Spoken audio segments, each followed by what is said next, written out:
been MC. Okay, so welcome to the meeting. Yes, you can start. Okay. Alright, so the one and only agenda for today is the nominees will take turn to come out on the stage and share more about themselves, and you can ask them questions.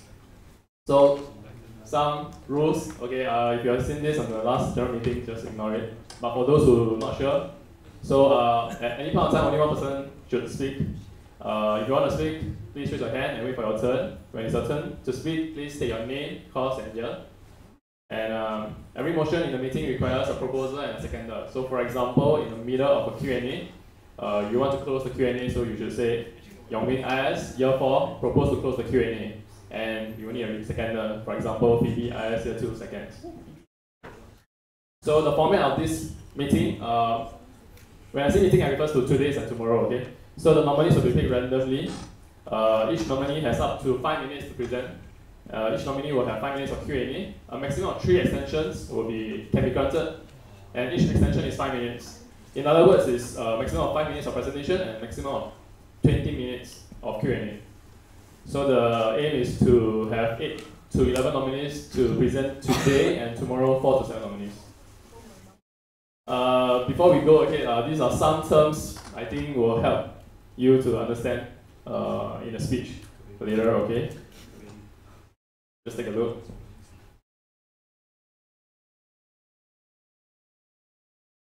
I think I would like to point out number 7. I'm not sure if any nominees will talk about this, but con clubs is to be differentiated from com club. Okay, so we are com club, computing club, and con clubs refers to the concurrent clubs, which is all the clubs under NUSU. Okay. So how do we decide? The order is through this, okay? Okay, but there's a special request. Shannon would like to go first, and the nominees have no objections. So let us welcome Shannon.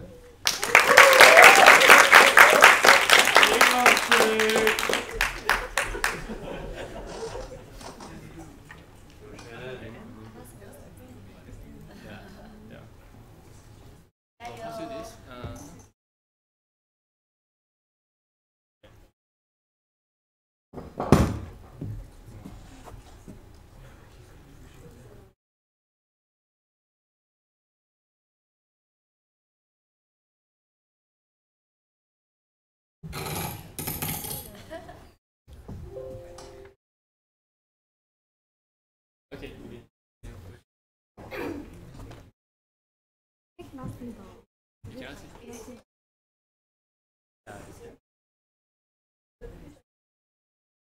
Presenter view. No, you want to present here and then later Q&A you go. Does it help?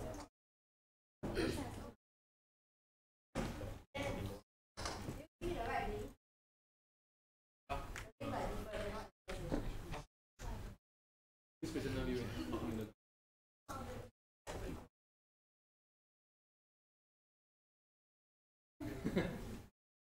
You just go.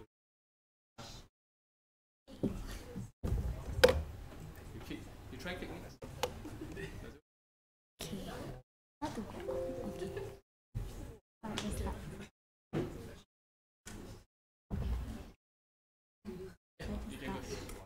Good evening, everybody. My name is Shannon, and I'm running for the management committee. So, from my past experiences, I was the captain of the Hwa Chong Touch rugby team in my JC, and from my secondary school, I was the vice president of the Chinese Dance Society. And then during my secondary school days, we had to plan and execute our annual dance night, where we had to take charge of many administrative matters, such as like the ticketing, the shirts, and then like the meals and stuff like that. So the role that I want to run for is sports director. So the next slide would explain why I want to run for the MC as well as why specifically sports director. So why I want to run for the MC, I care about the health and the welfare of my fellow faculty mates in SOC. I've heard stories about from seniors about how they always sit in front of the computer for really long hours just to get a code right. So I personally think like we can do something to this kind of behavior, I guess, like to improve the health of the students in SOC. So secondly, I want to strengthen the identity of the students in SOC, mainly through sports. I personally think that sports is a really good tool to bond people, because like be it playing for the team or like supporting, like because you are when you're playing for the team, you are like playing for your own faculty. So like I guess you can feel a sense of belonging to your faculty, and then like when you're supporting your faculty mates who are playing for your faculty. Yeah. So thirdly, I like to expose myself to larger scale events like IFG, because back in my secondary school and JC, I didn't really get a chance or like freedom or liberty to like plan like really large scale events. And lastly, I have a strong passion for sports, and I'd like to share this passion with everyone in SOC. There are a few things I hope to bring to SOC, and these are the following events. Yeah. So I'll explain in detail each event now. So this is the compulsory event, IFG. So I hope to provide our opponents with really with good games next year. So like we must show like perseverance, resilience, and then like even if we are losing, I hope to still provide the opponents with good games. And I also hope to get more people to join IFG next year. So I think that like our batch is relatively more sporty, so I feel that like there will be more people joining this year. Yeah. Then lastly, I hope to raise our ranking by 1 rank for every sport. But I also realized that there's only results for 1st to 4th, so we won't really know like where we stand. Yeah. Okay. Secondly, sports camp. I'd like to introduce the more unknown sports such as like sepak takraw, trampoline, parkour, Zumba, Pilates, etc. And but this is tentative because it also depends on how keen people are in participating in this camp.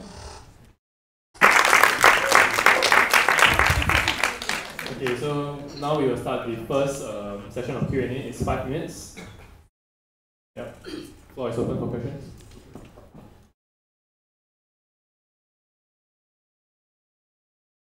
Yes, sure, of course, yes. So, would you put more emphasis on fun and health, enjoyment of, or on? I think it's more important to achieve like the health part, like the welfare, like make it more fun. Because the thing is like even if you win something, but then it's not fun, then like I think there's no point. Like you have to, yeah. But it's an ideal situation to like achieve both at the same time.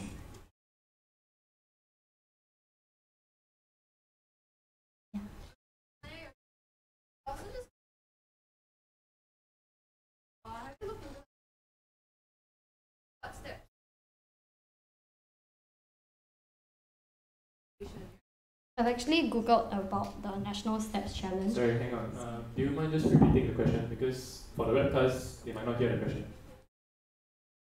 I repeat. Yes, because you have the mic. Okay, so she asked what efforts is it I've taken to like find out more about the National Steps Challenge. So actually Googled. So the thing is the monetary benefits, they say like there's 2 different categories. So it's like one is for corporate groups that have 200 people and below, and then the other one is like 200 and above. Then the thing is I've also asked around how many people are there in computing. It's like 2.5k. So I think it's rather feasible. Like even if like a few people were to join, like even if it's below 200, I think it will still be possible.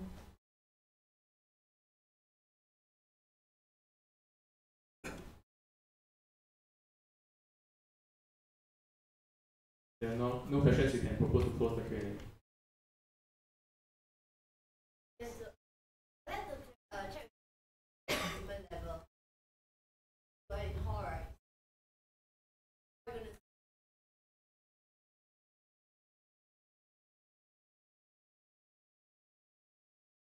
So she just asked about my commitment level.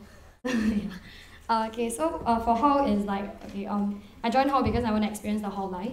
But then the thing is, I don't exactly live that far away. So the thing is, if I have to commit to computing club, I will definitely do so. And then like if the rest of my commitments in halls are too intensive, then I will just drop a few of them. Yeah, so it's like, I haven't confirmed my plans on staying next year. Yeah, but then each of us are planning to, like usually the students in hall join about 4 to 5 CCAs, no, 5 to 6 CCAs. So I'm planning to take like 3 to 4 CCAs in my hall. Yeah. So your priority will still be. Yeah. Okay.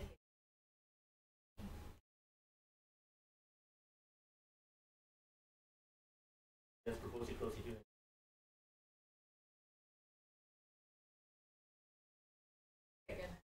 Any questions? Finish year 4 CS object life. Okay, go ahead. A bit more about quantum information. So you mentioned use what you want. Take into account the cost. Buying equipment for them. As in you are referring to the mass workout sessions, is it? And then you Oh, that one's like under sports camp. So like even if we were to hold it, like we'll find external sponsors and like organizations. Yeah. Being highest year 4, I have a question. Okay. So, you run the sports camp on your find a project director? For my situation, I think it will be more feasible to find someone to do the sports camp. Oh. Yeah. Would you try to elaborate why your situation? Because I think that because I have commitments in hall as well. So like if someone else is keen on taking up sports camp as the project director, then why not, right? Yeah. So if there's someone willing to take it up, then I'll just let the person know. I noticed one of your points for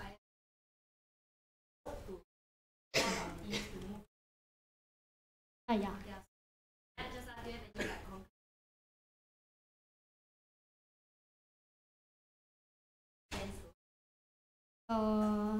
I don't really have any. Can you repeat the question? Oh, okay. So she just asked, what concrete plans do I have to achieve the goal of achieving an increase in 1 rank for each sport in IFG? Yeah. So I just hope that like we'll reflect more resilience, perseverance, because like actually honestly we don't know our ranks unless it's like top 4. So like I heard that like there's an improvement this year. So I hope that like because I've seen like our freshies, right? Like I personally think that we have quite a sporty bunch. So like I personally think like achieving 1 more rank for each sport next year is rather feasible, but maybe not for all sports. But concrete plans, I guess I don't really have anything in mind yet.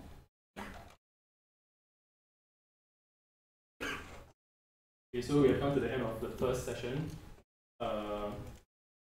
We will go on with, anyone would like to propose to open for the second session? If not, we will proceed to the next one.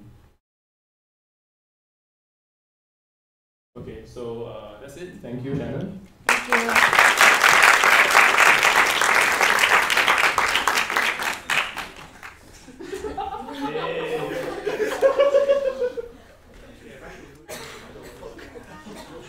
That is unfortunate. Okay.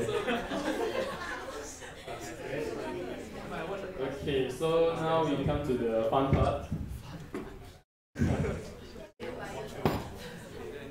Okay, I realized because one of the nominees is not around. Actually, 2 of them. It's Jason.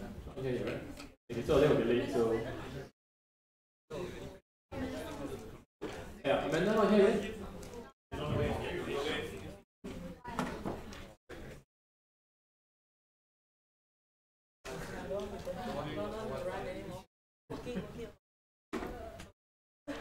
Okay, so yeah, whoever the wheel chooses will go next, okay?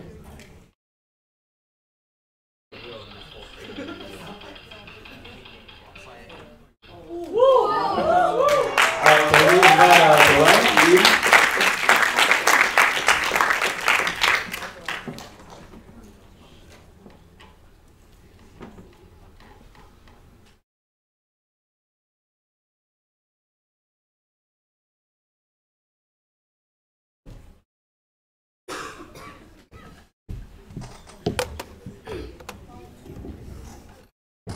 you may begin.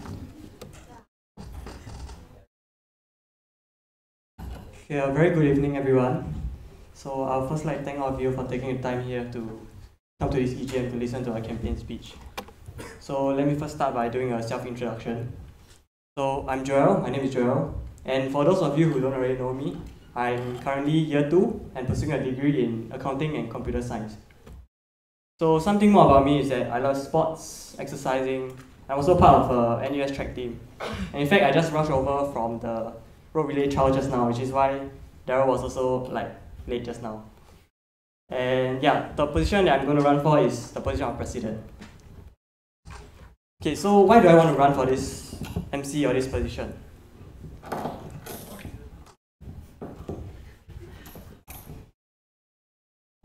Okay, so there are 4 main reasons that make me want to run for this position. So first is that I feel that it will be a fun, exciting, and fulfilling experience.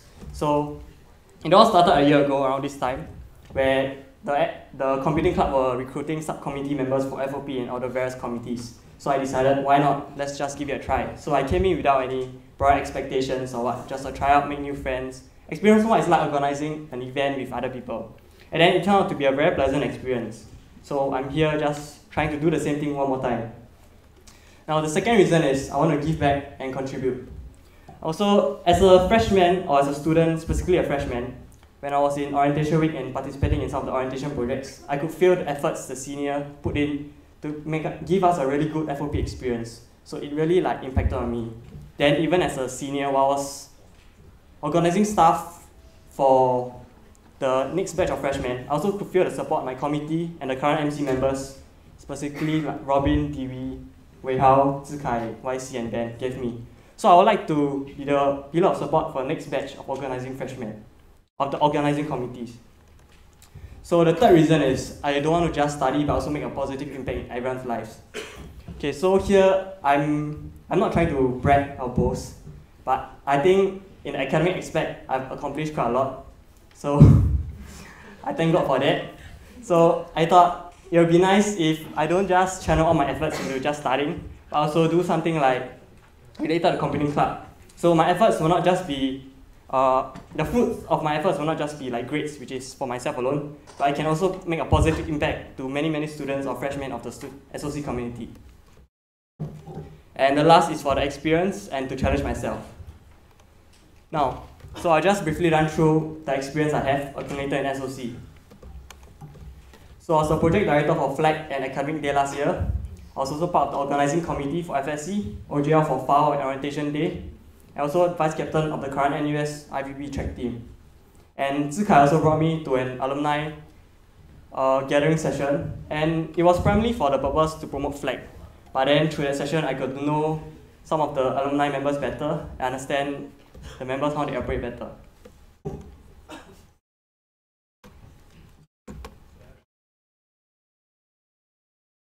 Okay, so most people will have a long-term 5 years vision or something, but I don't think that's a very feasible plan for us, because say when an MC changes every year, most of the vision will just fade away. So I'll propose something like a direction for computing club to go into at least in the next year. So it is to bring computing club closer to the student body through 3 ways: by breaking down hierarchy and barriers. Second, come out with deliverables that are more focused and targeted specific to what the student wants. And also thirdly, to strengthen our identity. And also, how do I want to achieve them? So due to the constraints of time, I will just briefly be running through that. So if you want to ask me more about the details, you can ask me during the Q&A session. So I split it into 2 broad umbrellas. So one is external and the other will be internal. So external, I strongly feel that there are certain stuff or restrictions that OSA NUSU side has imposed on us, especially with regards to FOP aspects, which I don't think are very reasonable, and some of them are even overboard. So I would like to be the person to fight for them, to fight for the next batch of students that are organizing FOP next year. And there are also certain other stuff that they want to do to, not really us, but they want to do which doesn't actually benefit SOC students, or actually might even be the detriment of us. So I would like to repel that and fight for that also. So internally, it is more aligned to the direction of computing club that I said earlier. So I would like it to have more preliminary research, so that the response rate, we can guarantee that all response rates of our projects will be good, and not we have a project where the response rate is low, then it will not be very good for morale or the whole student population in general. Then internally, I think we can strengthen. You have 10 seconds to finish up.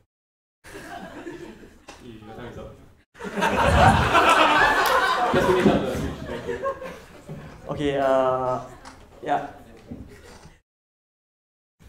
Yeah, okay, I think you all can just ask me questions now. Thank you. Sorry, we have to keep to the schedule because if not, we'll overrun. Right, so now the floor is open for questions. We have 5 minutes.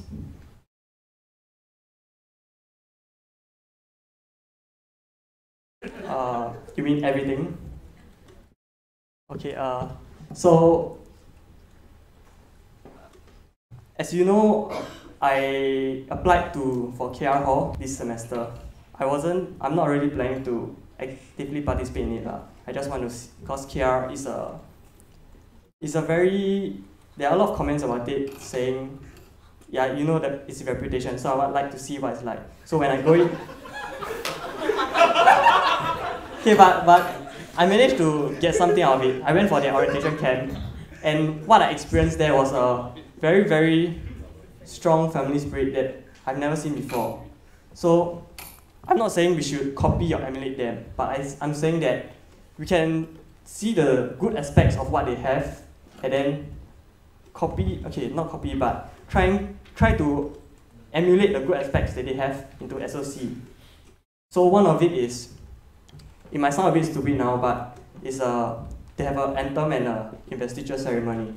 So they actually make it very solemn, and so they actually infuse every KR resident a sense of identity, like it's a privilege to be there, kind of thing. So after the whole ceremony, everybody was like, oh my gosh, I'm able to stay in KR. I'm such a privilege. I'm actually, like, they have a very strong sense of identity to be in KR. So perhaps you could try and emulate that and bring it into SOC. So secondly, for the plans, so I talked to the, what is it called? The student relations sec, Genevieve. So I realized that majority of the surveys or stuff that you do are post-event surveys. Whereas I think, and some of our projects, say for Welfare Night last year, I don't think it was very well received, and a few others, like Halloween Night also. So I think we could utilize more of the student relations cells and maybe do more preliminary research onto every project, and not just blindly follow what we did the previous years, just copy and paste like whole chunk. Actually know what the students actually want. Because as far as, to the best of my knowledge, most of the students in SOC are more concerned academically. So if you put a welfare night, say in week 8 or something, the chances are most of them will not want it. So we should actually find out what they actually want and then do projects that actually cater to their needs and not just like copy the projects from the previous years. And then thirdly, in terms of FOP, I think FOP did quite a good job this year. But I think 2 areas that we can improve is more integration, which is, so I would like flag to be part of all week next year. And if the camp duration cannot, it's too long, like what Elisha told me, we can have a day 0. So it means it will be like a day 0 where the students or the freshies meet to discuss icebreaker games, and then go home and then come back maybe 1 or 2 days later for the actual camp. So this can kind of prolong the camp to include activities that we would otherwise not be able to include. And also we have to expand FSC all week because of the current trend where our intake for SO students are continually increasing. Yeah. Oh sorry, did we just ask me what are my plans for the internal? Okay, next question. Yes. Teenage year 4 CS. Okay, so what have you learned from your experiences leading people as like PD and academy? So you're asking me what did I learn from my experience as a flag PD and academic PD? Okay, so as flag PD and academic PD, I realized the greatest realization I have is that people management is very important. Like for flag, for both my committees, academic didn't really have a committee, but for flag committee, I would say I'm very lucky to have a committee of very hardworking people. So mostly, I didn't have much problems with them. But in the event that there are conflicts or what, I think resolving them and talking things out is the most important, so that it will not hinder like future relationship or work progress. And for academic day, the things I learned most is that each of us will have a different train of thought towards a certain things. So for example, when Robin, Kenneth, Disha and I were organizing academic day, stuff that I thought of, like I thought it was really comprehensive really, might actually have certain loopholes which Kenneth, Robin or Alicia might think of. So I think like consulting or plans with one another is very important to ensure like a really smooth project execution. Hang on, so we will have one question online first. Online. Robin, year 3 CS, in your opinion, what is the most important area currently that the Comm Club needs to improve on, and why? Okay, sorry, hang on, the time is up, so I need someone to propose to. Yeah, Shannon Kok, yes, propose. Alright, so we have another 5 minutes. Just take note, this is the second session. Alright. Okay, so I don't have to repeat the question, right? Yeah, okay, so the most pertinent problem I think everyone can also see is that most students are not really interested in participating in Comm Club events. Like the percentage of active population of SOC students is actually quite low, as you can see from this EGM. So part of it is also, I would say part of the solution is also tied to what I proposed just now earlier, which is to more thoroughly find out what the students actually want and then cater to their demand. So say if I'm a student and all I want is to study or more math studying sessions to improve my grades, or to have study sessions with many tutors, say from CS 10, 10, 10, 20 and what. But then what you give me is, you ask me to play sports when I don't like sports, or you ask me to, sorry, I'm not saying anything to the sports camp or what, or like the welfare night when what I need to do is study, then it will actually lose the heart of the students, like saying, I want this, but I want A, but you give me B. So yeah, the most important thing is to give the students what they want, feel that the stuff organized by computing club actually meets their demands, meet their needs, then they will have a closer connection with us. Then maybe when we try to push out stuff that they don't actually specifically want, they will make the effort to try and attempt to come with their friends just for the connection, for the bonding. Yeah. Rebecca, I heard about event. So what if like let's say welfare night or Halloween, the student does not want it, but the welfare director wants it. How do you manage? What's your priority?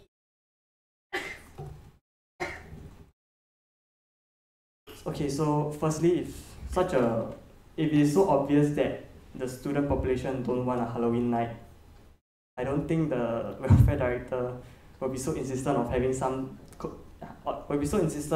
an event where he know that the turnout will be so low. It doesn't look good on SOC, doesn't look on him, doesn't look on Comm Club as a whole. Okay, but in the event, if he really insists, which I don't think that will happen, then we have to talk to him, to reason out with him, and let him see that why it's not feasible. So go by the logic train. And yes. But the thing is,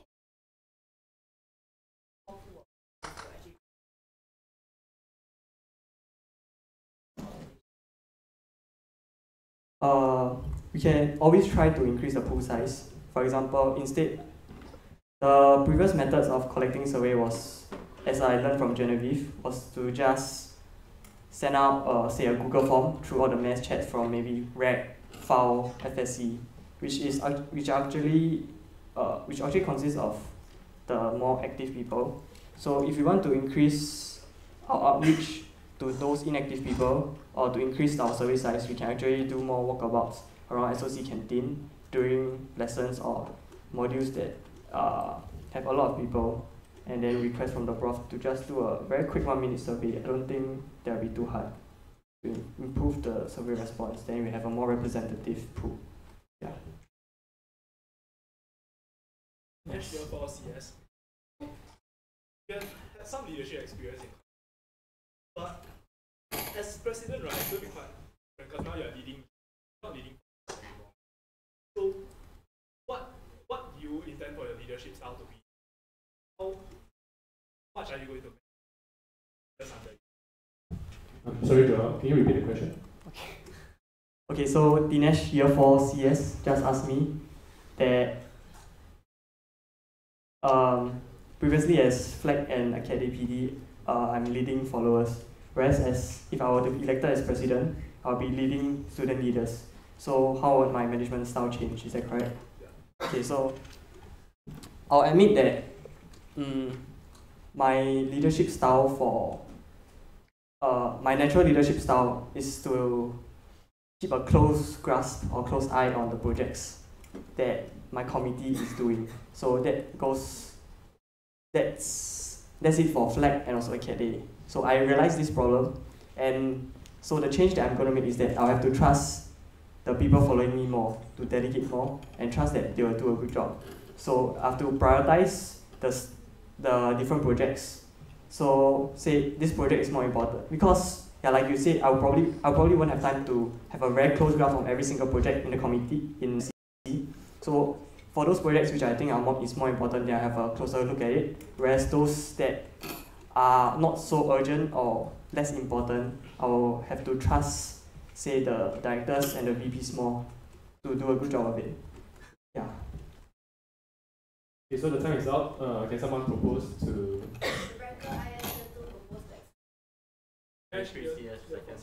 Alright, so any questions? Other questions? Anyone else? We can ask around again. Yes.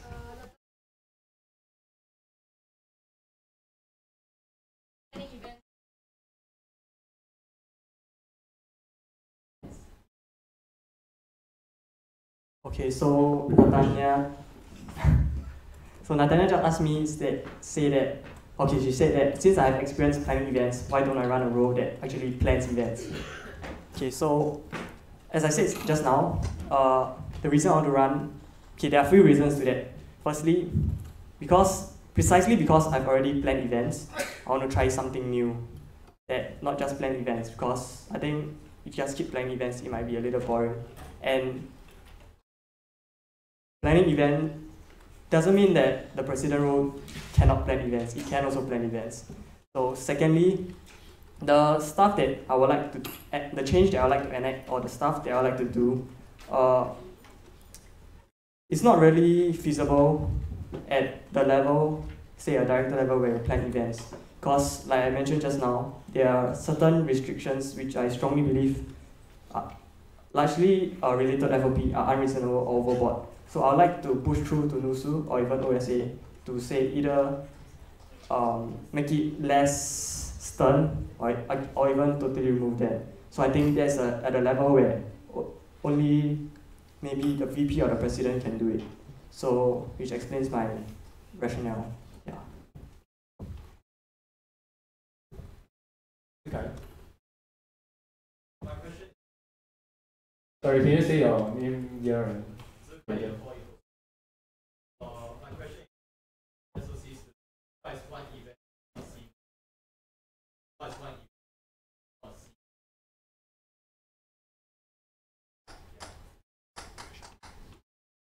event? Sorry, can you clarify? The one event that you want to see most, is it a current event that is already happening, or? You mentioned a lot about tailoring events. Right. So, being a student yourself.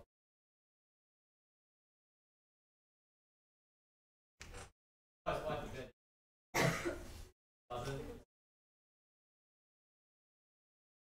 Okay, so Zikai, year 4 ISC just asked me that what is one event that I would like to see Com Club do most, and what is one event that I would like to see Com Club scrape or not do. So as a student, I understand that the priority of the majority of students in SOC is grades. So this can be seen in, like what I mentioned, the turnout rate for welfare night. So maybe to answer the question, I would say that events that I would like to push through more are events, say, that caters to academics and So it's like a hybrid between academics and welfare. So for example, modules that have a very large cohort, say CS 1010, we can organize near midterms or say PEs, we can organize a very mass studying session for all students. So whenever they have any questions while studying, they can straight away ask a friend or ask a tutor, which I think the turnout, we haven't done any preliminary survey, but personally I feel the turnout should be good, as it will help them prepare well for the PE which they actually cares about. So for the events that I think shouldn't continue so much,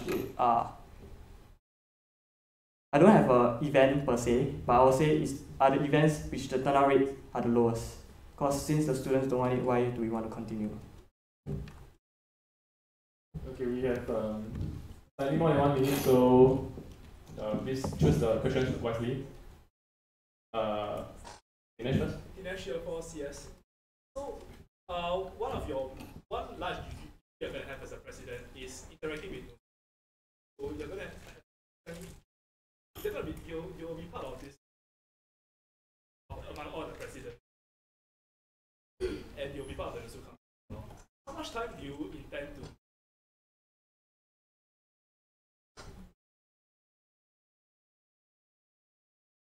Focus more on Nusu.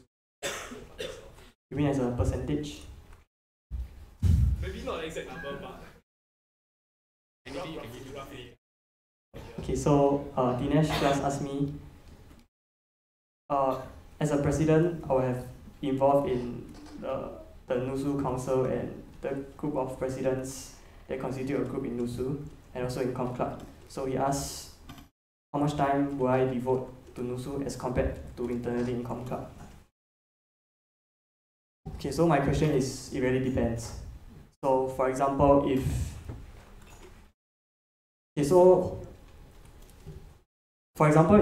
internally we are not doing very well, it doesn't make sense for me to focus so much externally before the internal is done well. But then let's say if the VPs and all the directors are doing a very good job and Com Club is managed very well, projects are well received, then I don't see why I need to spend more time internally when I can actually devote this time, effort and energy to Nusu to push through for more change in policies that can actually help ourselves internally from the Nusu point of view. Yeah. So it really depends on how well internally is managed. Then you will have to allocate the time appropriately. Okay, one last question. So I ask you. So I realize that you're not on whatsoever, but how open are you to respective directors? Not been tested. There isn't any. How open are you to them? What will you do about? How will you go about doing? So Rebecca just asked me that she said I'm very I use statistics a lot. So she asked me how open I am to new initiatives proposed by directors. Right. Okay. So firstly, if a director chooses to push through a new initiative, I think that it should be rigorously contemplated on first. So you should think if there's a demand for it, then perhaps, like what I mentioned just now, we can do surveys on both the active and non-active population in SOC to see how the turnout rate will be like. But of course, the surveys will not be entirely representative of the student population. So I guess if the results are not too low, like it passes a certain threshold where as an MC collectively we feel that it is worth a try, then I don't see why not. Why shouldn't we let the director try to push through the initiative? If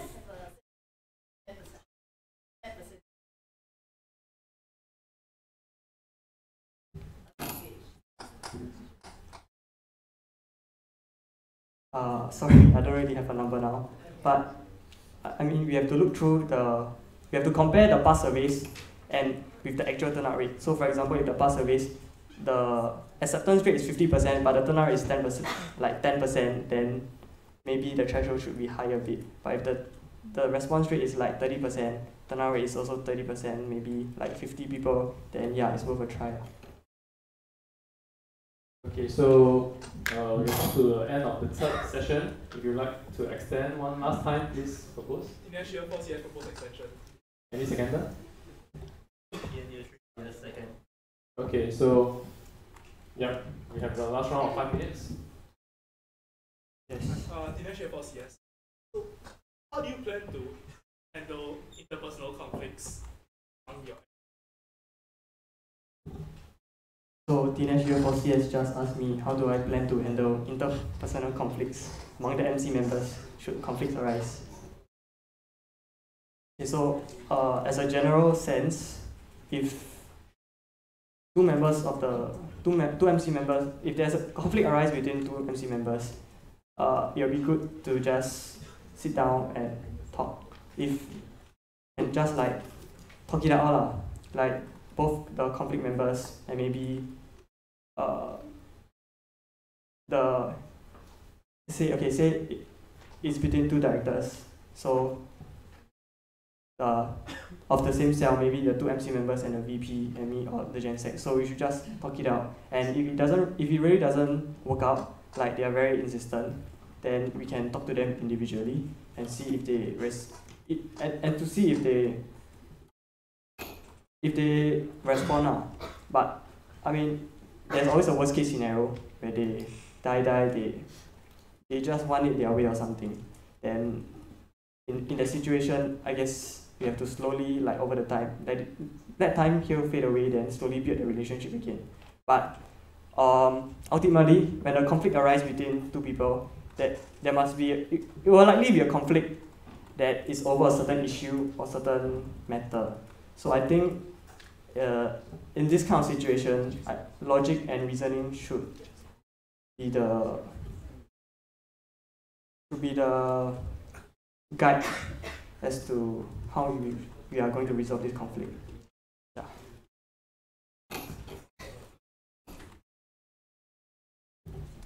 Okay. Sorry, Sarah, right? Yes. Sarah, you have to. I know that one. How you hope to. I saw one point about you want to break. Correct. Yeah. Because as a student of the club, yeah, from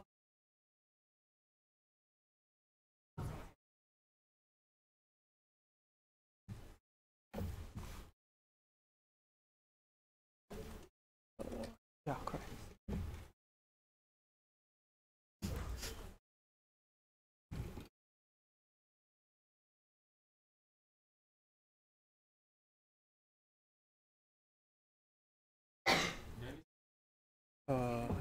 Yeah. Yeah, correct.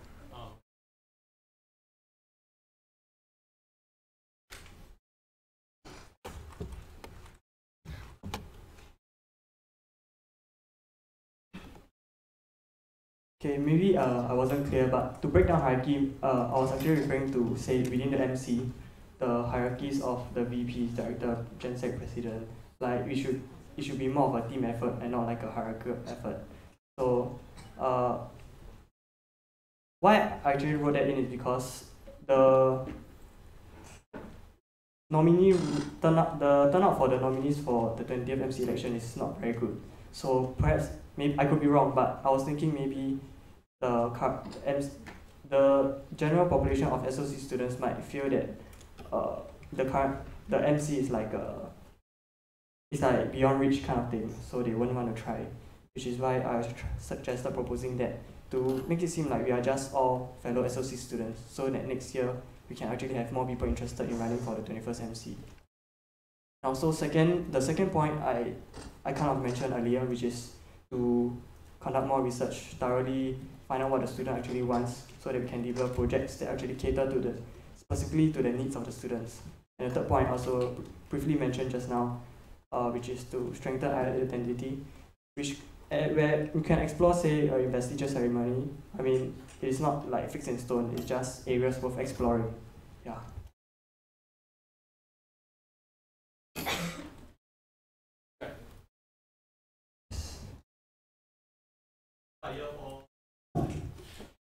My question is, what's your second intention?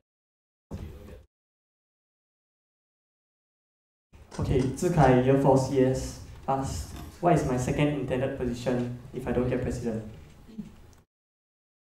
So, while I was considering running for MC and the changes that I wanted to make, I realized, or I felt that it is most doable on the president level. So, since I decided that I want to run, so I got some of my friends to run together with me. So, like those who I trust, think are dependable. So, I thought of that before. So, in the event I don't get president, I will ask my friends if they are still running, if they are still going to run for their intended positions. So if they are, I wouldn't like compete with them for it, and I'll just resign. Here we have one last question. Next year for CS. So a question tangentially related to my previous one about interpersonal conflicts. So there may be situations where interpersonal conflicts lead to a total breakdown in working. And there's another situation of people, MC members just disappearing and doing. In such a situation, right, how open will you be calling an EGM to fire and replace?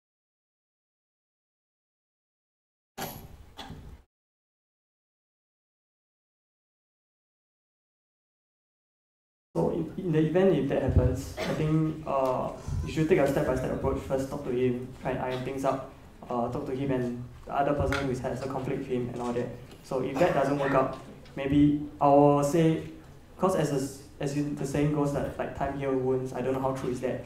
So I will say that we will give him certain time period, maybe say 3 months or 4 months, max 6, for maybe say all these wounds to heal off, but then we talk to him after a certain time period. So if he really still doesn't do work, then yeah, I'm all for it, calling an EGM to fire him. Because I don't think it's fair for him to hold a position and not be responsible and not do any work. Okay, so we have come to the end of the Q&A. Thank you, Joel.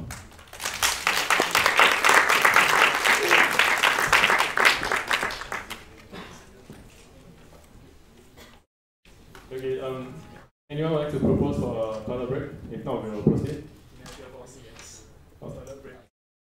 Okay, so 10 minutes enough? 10? Okay, 10 minutes, please be back by 2015.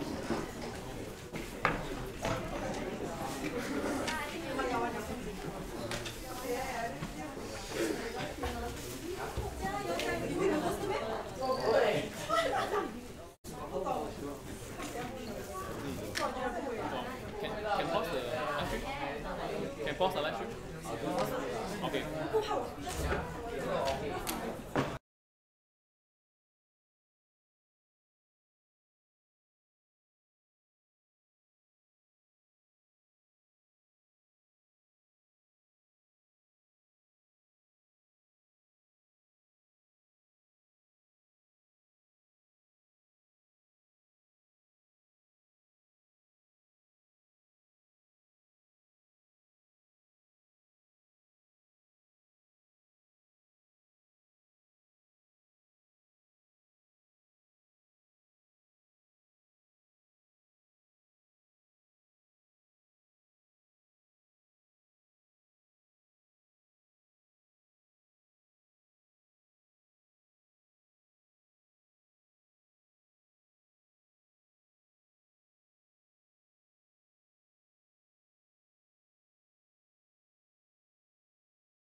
Okay, before we proceed,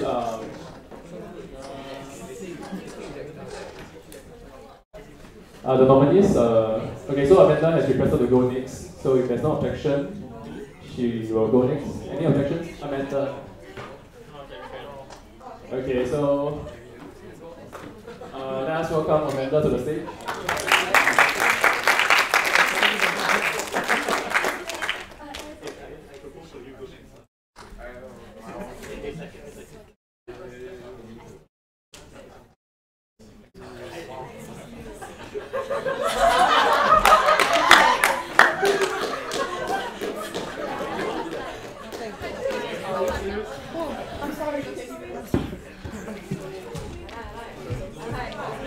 Okay, so just a reminder, at the Q&A, please repeat the question for the people online. And then the alumni are allowed to speak, okay, without anything, without going to propose. Can? Okay, I have one more outside. Oh, okay. So, Amanda, you can start when you're ready. Okay. Hello, my name is Amanda, and I'm running for Student Relations Secretary SRS. But more importantly, I'm presenting the slides to show you how serious I am in serving the computing community. Does it work? Yeah, I think so. Okay. Oh, okay, yeah, it works now. So I actually realized I segmented the population into 3 groups of people that we need to reach out to. One is the exchange students, one is the local students, and then we have the international students. And it feels like the disparate groups right now. You know, they often have their own, like the circles of friends are very different. And more importantly, in a lot of the activities, I felt that sometimes the international students and the exchange students are more scarce to be seen. So I thought that if we brought them together, it becomes a hardship. Yeah, get it? Okay. What I wanted to tell you was that a key tenet of what I actually want to strive for, and one of my key missions is actually on inclusivity, where we actually include all these 3 communities together. And here's how I'm going to do it. But before, I'm going to talk about that later. But the second goal that I have is to actually empower people in computing, to actually be involved and to share their views. So I want to be somebody where I can be walking around and somebody comes up and say, I have this great idea and I want to share with you, and I think MC can do something about it. Or it can be as simple as, I'm dying, I'm having like a 3.0 GPA. Like, could one of you study with me? Or it could be something simple as, you know, the basement can be noisy at times and I get distracted. Could you help me with it? Things like that. And that's how I want students to be. It doesn't always have to be speaking on a stage. I want to prove to them that being involved is just you not hiding to yourself and you just coming forth to say what you share and see how you feel in very different ways, even for the smallest of issues. And sharing their views is in platforms like these, which I think is important as well. So I think that's what I want to do if I get elected as a Student Relations Secretary. So here's my actual blueprint. What we will work towards, right? So I classified it into 4 categories. One is a warm welcome for guests. So for the exchange students, for this one, right, okay, I'll admit, the idea wasn't entirely by me. I was in an interview with an advisor, and her eyes were sparkling and my eyes were sparkling, and we just bounced off ideas off one another, and we just had this great idea about how exchange students, when they come in, right, like, exchange students are part of our community as well. So right when they come in, we can send them a message like, hi, we know you're coming to Singapore, you know, have a good flight, welcome, you know, like an SQ message, right? Welcome to Singapore, so like, welcome to computing. So you establish Computing Club as, you know, as a club that they can reach out to right from the beginning already, and you set the tone. So we can send them little things like, oh, you know, here's a few, like, you know, places where you can eat on NUS, or would you like a student buddy? And for some of you guys who are going for NOC, like you want to go to New York, right? And this guy just came from New York, and you can be like, hey, I want to be a student buddy. And I really, really want to try to get to know them better. Maybe just one meal is enough, and you bring them around, or you can just be their study buddy. So that's what I want to do, but that's the optional bit. The compulsory bit that I'll definitely do is to create this welcome message and booklet, right, that gets disseminated. And then we establish communication channels with them, where if there's anything, they come to the computing club, they're lost in Singapore, contact the computing club, right? They want to see them alive, contact the computing club. You get the idea. The second tier of what I want to work towards is actually bringing communities together. So I felt that we could have bonding events with just the international community first. So why do I say that? I know we want to integrate them into our communities as well, but I see that they're more comfortable in the small groups at the moment, and I think that's fine if that's the way they bond, but it doesn't mean that they shouldn't be, playing Avalon with everybody. So I want to start small, have an international students, like right when they come in, right, like, you know who your friends are, and you don't feel like you're the only one here stranded on this island, and you have somebody here with you. So we have that first, and then slowly we get them to know computing club. We're like, hey, you came for the previous event, do you want to come for the next event? And then they'll come with the friends they came with to the international community events, which I thought would be quite fun. And the second one was that I actually want to be the Kaypoh auntie of SOC. That means every single community activities is a platform to for an interactive feedback channels. So I'm going to try to find a way, right, to see, whenever there's free food here and then there's students, so I can walk through the queue and be like, hey, I know you're queuing, maybe you're bored. Do you see the TV screen over there? What do you want to see on that screen? Do you want to see reminders that your lesson's coming up, or do you want to see a motivational message? So that's really what I want to do. Get people thinking on their feet, ideas just, boom, outside there, right when they're eating food. The third one is I want to establish synergy and links. What this is actually about is actually increasing transparency because I'm the student relations officer. So what I want to do is, but I didn't want to put increased transparency because then I wouldn't have 3 lines. So I want to actually have periodic reports on poll and feedback findings, meaning I'm going to actually share these reports on the MC page so people get there as well. And then people will know that, hey, people are listening to me. They actually count what I say, and they would also realize that, hey, actually we all have a common sentiment. But of course, poll findings aren't enough. I would also want to have periodic updates on the initiative statuses. That means I'm going to say something like, okay, we've heard you. Maybe you want more power plugs, right? We're working on it at the moment. Stay tuned. Or it can be something like, last 10 seconds. Right. Okay. The last one is that I want to value add to a legacy and to continue what's the legacy that Genevieve has built. But my idea is this, is that I just want to get people to speak up, to warm up to me, and just get MC closer with everybody else. The last 10 seconds, right, will be, oh my god, why is it going backwards? Okay, the last 10 seconds would be, please fill out this survey form for me. I'll pass it on, even if you don't vote for me, it's fine. This is more important than voting for me. You just fill it up, I'll pass it on to whoever's elected as SRs or an MC. Yeah. So, please fill it up. Anything that you want to say. Oh, and last thing, because you being here means you care so much more about computing. That's my number. If you just see anything strange or anything you want to do, you can just bug me about it. Really. Yeah. Okay. Thank you, Amanda. So now we have 5 minutes of Q&A. Yes. You seem to be very enthusiastic. That's very nice to see. But how do you plan to interact with more shy and introverted students? Because you mentioned that you're going to, when someone's queuing up for buffet and you're going to just go in there and ask questions. Some of them may really just get very Alright. How do you approach the ones that prefer to stay at home corners? I mean, obviously for those people, if they don't want to say anything, like, oh, you're busy, go and do your work, catch me sometime when you're free.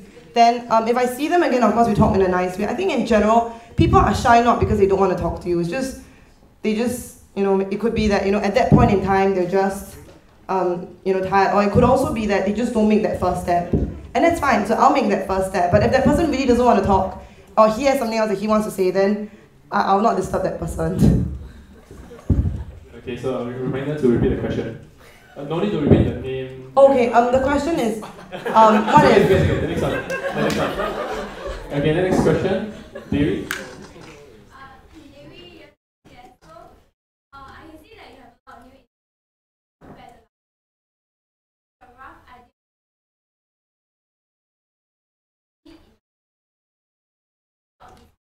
Including me, I'm thinking about 8 to 10 at the moment, depending on who I can get. Yes.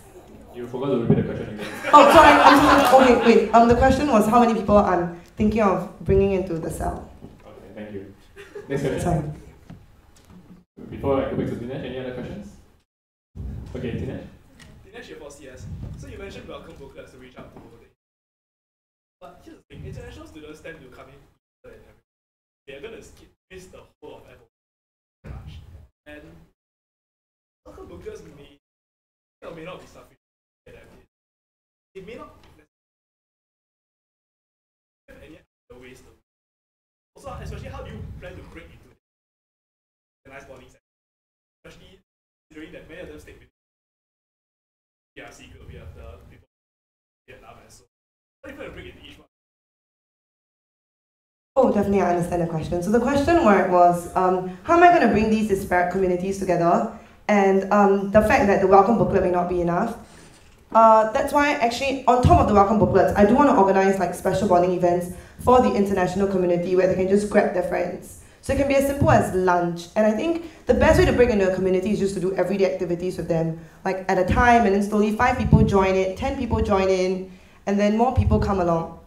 So that's what I really actually hope to do, is to first start from being a small group, and then it gets bigger and bigger and bigger, and then we bring them through this. But at least we let them know that Com Club isn't just for local students. At least we let them know that when they have anything, they have any ideas, we want to hear from them as well. And lunch can be a great opportunity as well to hear how they feel. Do they feel like, oh, they prefer activities on their own? Then we organize activities on their own. Or do they feel like, I want to have a greater cultural exchange with opportunities for cultural exchange with these Singaporean students? Then we try to link up, have buddy system. Yeah. These are things we can discuss, of course. Yeah. And have inter-cell collaborations as well with welfare. Okay, Dinesh? Dinesh, of course, yes. So you have described a lot of new issues. They're going to take up quite a lot of your time. Do you have any other commitment than your? Can you actually? Well, for starters, I'm single. I mean, oh sorry, the question was how much time do I intend to spend? And if you think about it, right, people who date, they have like, you spend 3 hours, 4 hours a week with the person they are dating. But I'm single. And Com Club and being an SRS is going to be that 3-4 hours of my week. Instead of talking and texting to somebody else, I'm going to be talking and texting to all of you at once, right?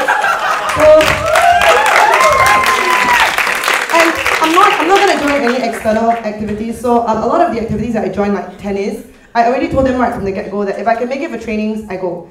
When I want an exercise. But if I can't make it, then I can't make it. So I'm clear of my priorities. Yeah. So MC is the only thing that's confirmed on my commitment right now. Okay, we have time for one question. Okay, I'll take it. So, Yong Ming, IS here for.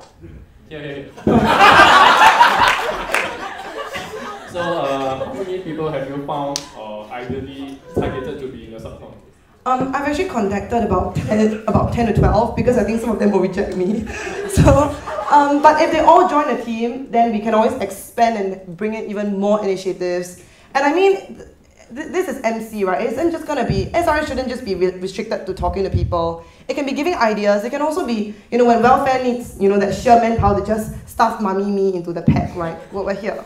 So I think anybody wants to join me, like, the community can be as big as you want it, because if there's more people, we just do more work. But I've approached quite a few. Yeah. Okay, so we have run out of time for the first session. Anyone would like to extend? No? Okay, then that's it. Thank you, Amanda. Thank you so much. Thank you. Thank you.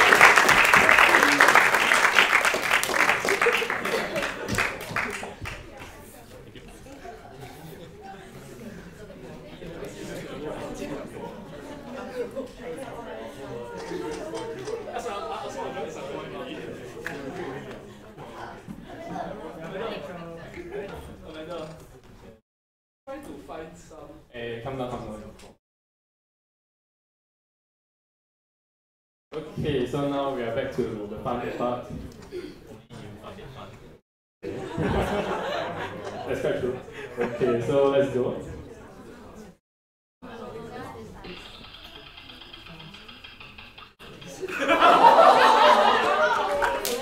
Alright, that's your time, Calvin. Proceed.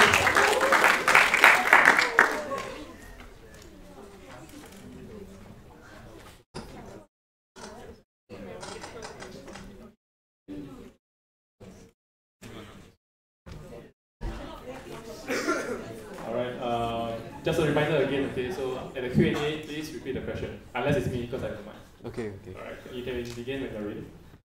Okay, hi everyone. I just had a heart-wrenching moment when the wheel just like spin onto me, but it's okay. So hi everyone, I hope everyone's doing good. So I'll tell you a bit more about myself. Okay, so I'm Kelvin, and I'm running for management committee. So you can see from the picture, I'm quite a fun-loving guy. Okay, I'm 21 this year, studying information systems. in year 1. So my hobbies are singing in the shower, gymming, and finding joy in life. So if you share the same interests as me, feel free to contact me and we can do it together. I mean, except singing in the shower. Okay, so my past experience. So my past leadership experience, right, I served as a battalion logistics officer. I was a class leader in GC, and I was part of the student council in secondary. So why join the management committee? So to me, I feel that the management committee serves as a bridge between the school and the student body. And that is where my interest lies in, being part of the bridge. I'm interested in improving your lives, every one of you here. And I will be able to understand your needs and hear about your difficulties so that I can adopt measures to address them. So with your needs fulfilled, right, you'll be able to focus on your studies better. As we all know that every student in uni, I think the most important thing to us is grades. So I'll help you to study better.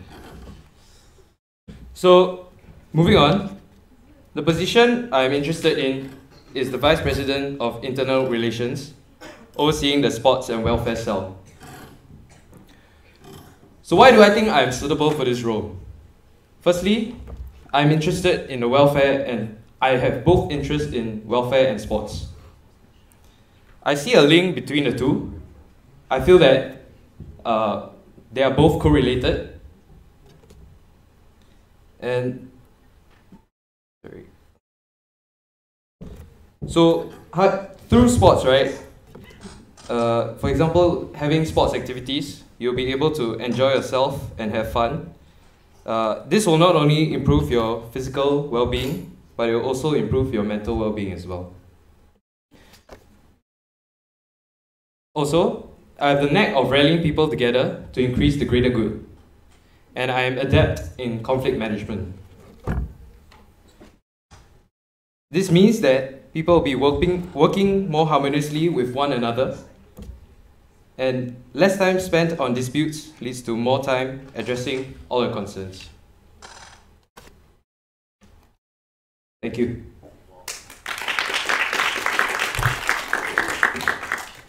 Okay, so now we have the Q&A. Dinesh? Dinesh, the horse, yes. So you say that you are.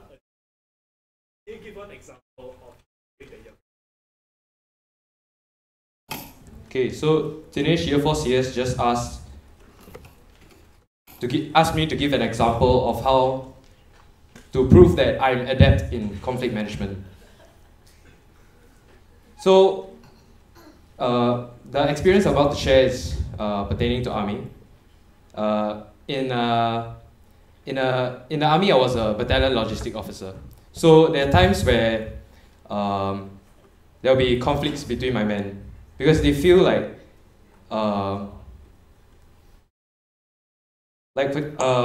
there was this case where person A wanted to do things this way, but person B didn't want to do things this way. So how I resolved it, right, was to sit both of them down and talk it through. Because I think, right, I believe that anything is possible, anything can be resolved if we just talk things through and understand what each other's perspective. Yeah. Levi? Your name, year, and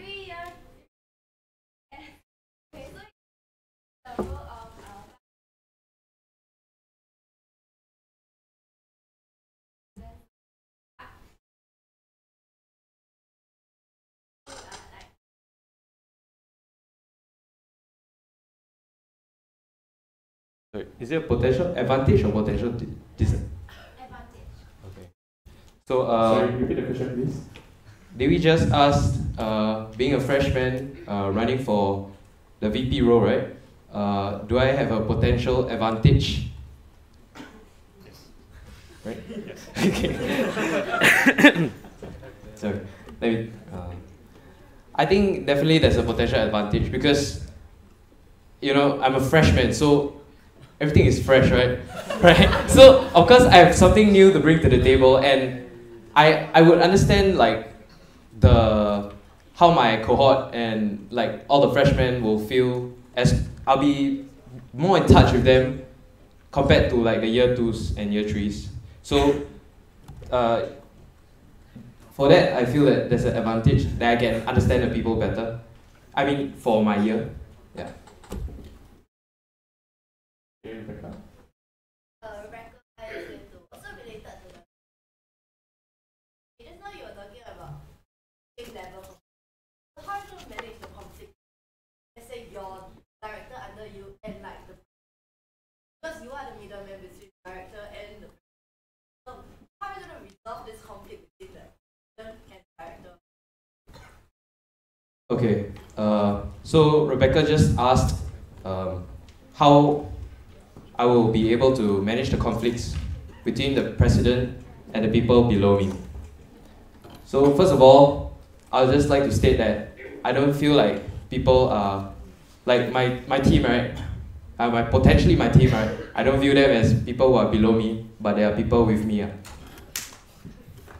Okay. So how I'll manage this conflict, right? Of course, when the president gives the directions, in terms of hierarchy, right, he has a bigger say. But then again, I would like to point out that everything can be resolved if we just sit things and talk it out. We just have to understand one another's point of view and try to see where each other is coming from. Yeah. So my solution to that would be to talk it out. Yeah. And I think I'm a very good mediator and convincer. Okay, we have time for one last question. Okay, Dewey.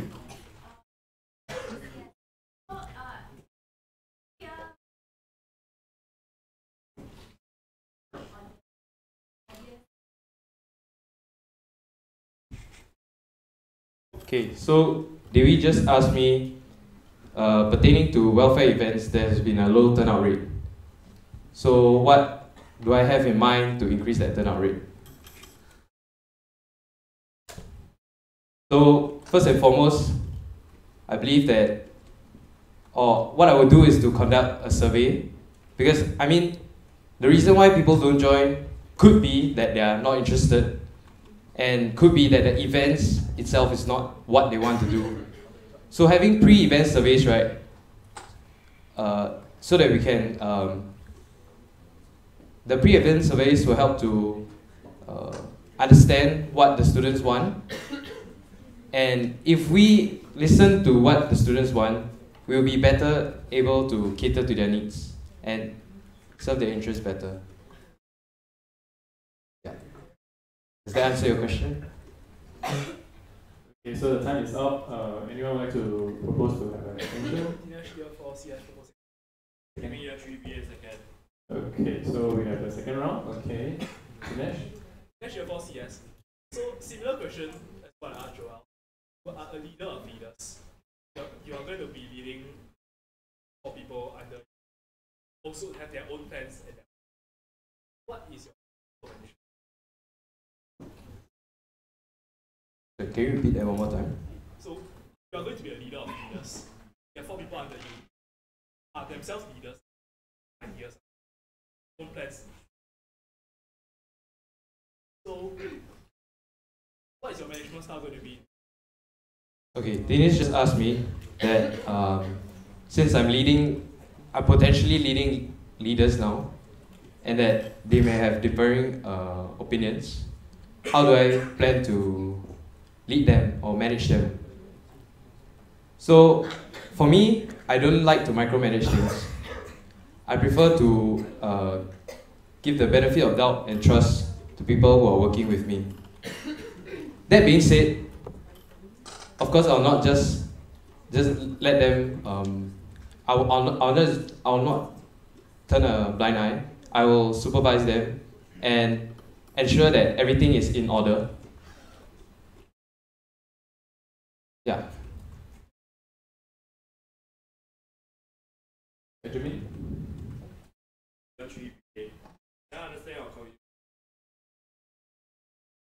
Okay, so Benjamin asked me about my commitments and how I prioritize them. So similar to Amanda, I'm single.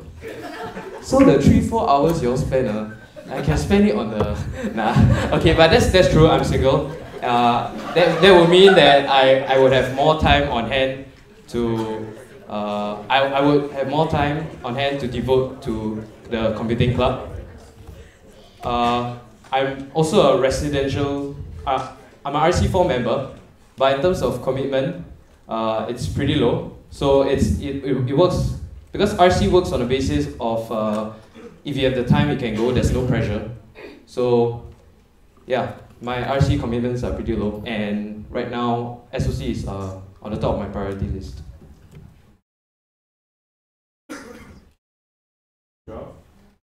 Well, year 2 CS. So I'd like to ask, what difficulties do you see as a freshie running for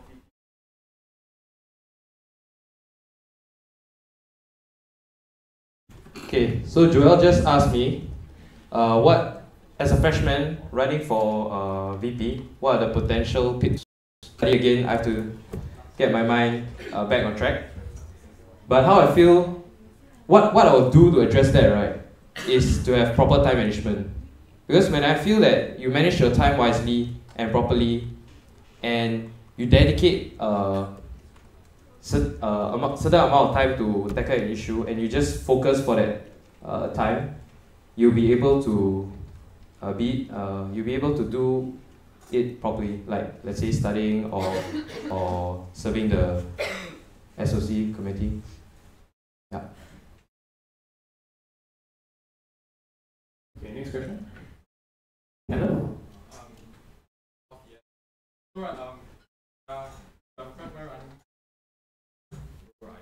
what if your director say maybe it's a senior or something? Then you all disagree on some stuff. But your director tell you, yeah, I've been doing this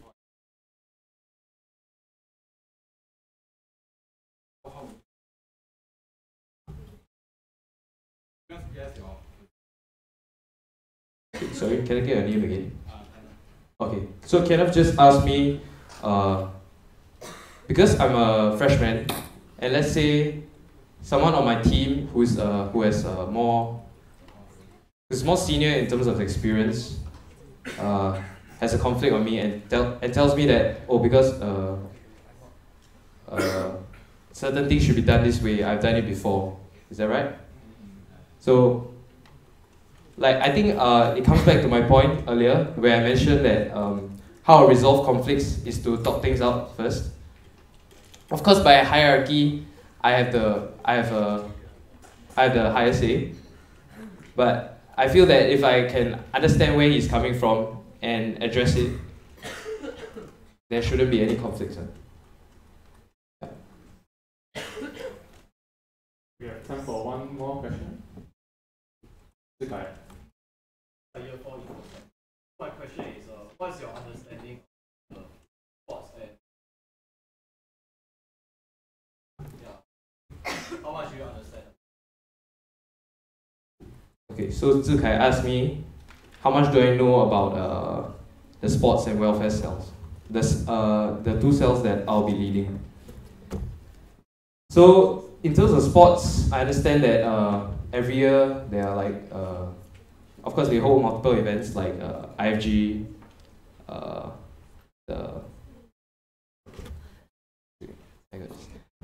they organize events like IFG, and last year there was a National Steps Challenge which couldn't pass through. Sports camp, and in terms of welfare, there are the exam welfare packs for both semesters, Halloween night. Yeah, so I've spoke to my senior Yong Cheng, and he's told me more about sports and welfare. So, sorry, I'd like to ask you, why do you ask that question? Do you see a potential problem? No, I'm quite interested as to why I asked that question. Yeah, so first thing is,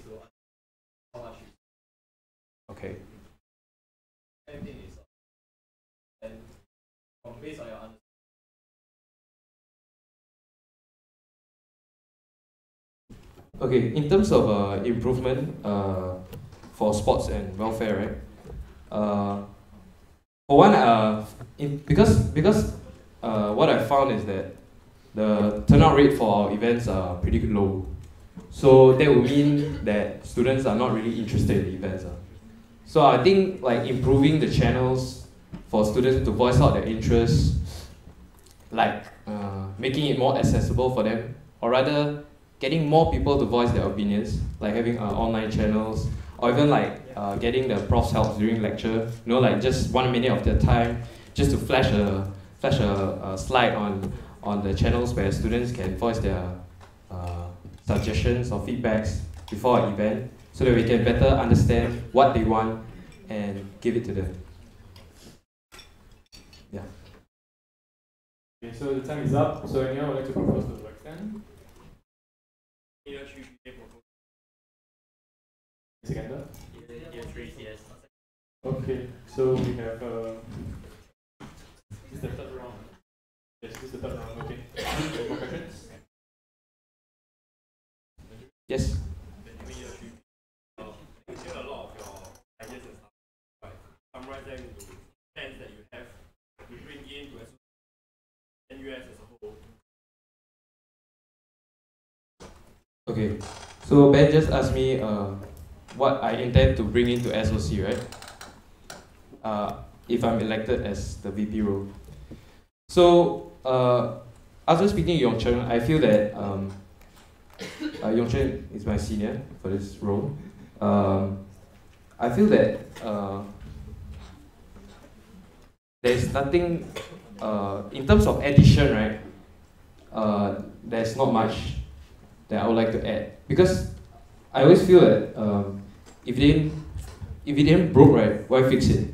But it's not that I won't fix it, but I'll improve it. So having the events in place, I think they're good. It's just that we just need to understand how to improve the turnout rates for them. And what I propose is to have more mediums of communication for students to let us know how they would like the event to be run, or what sort of activities will be they would like.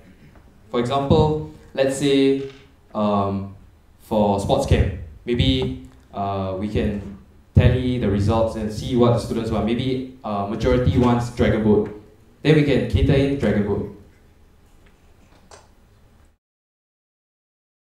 Yeah. Wait, Benjamin. Any other questions from anyone else? Yingjian?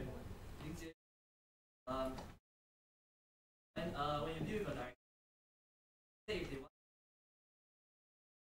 to have the results and So Lingjie just asked if the director wants to have wants to start a new initiative and they don't have the surveys and feedbacks, right? What will you do? So I think first and foremost, we'll just ask them to get the feedbacks and surveys first. Right. what if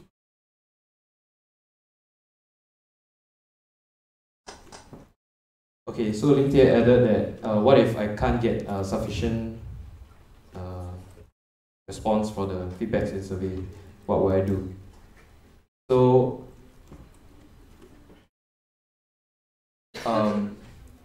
first of all, I have to see whether the plan proposed by my director is feasible and logical or not.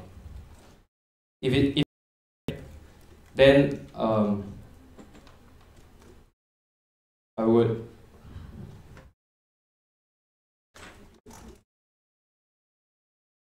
if it is feasible and logical, right, I would speak to I'll get some advice and speak to the president and see how he feels about it, and to collect. Basically, I want to collect more responses within the MC to see whether it's something that we can push through or not.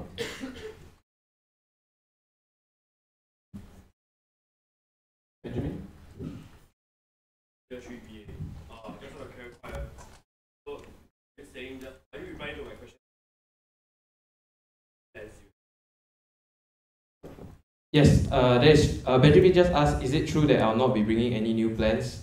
To answer the question, yes, I will not be bringing any new plans, but I'll be enhancing them. Current. I've widened the scope. So instead of just SOC, I also think about flexible. What do you think requires you to enhance yes,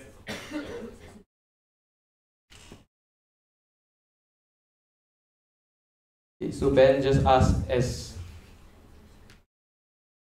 on a NUS level, what can I bring to NUS? Is it? NUS. Okay, so as a VP internal, what can I bring to NUS?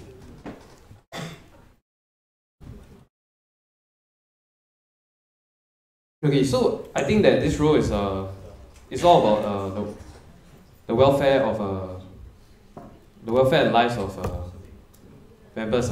So what I can do is to understand what SOC needs and voice it up to the NUSU, and maybe we see that whether the problem is like it's permeated across different schools. So like let's say maybe students face an issue of having insufficient studying areas. Then let's see whether is that true on a NUS level. So if it's true, right, then of course we will gun for, or we'll shoot for having more study areas. So basically, what I want to say is that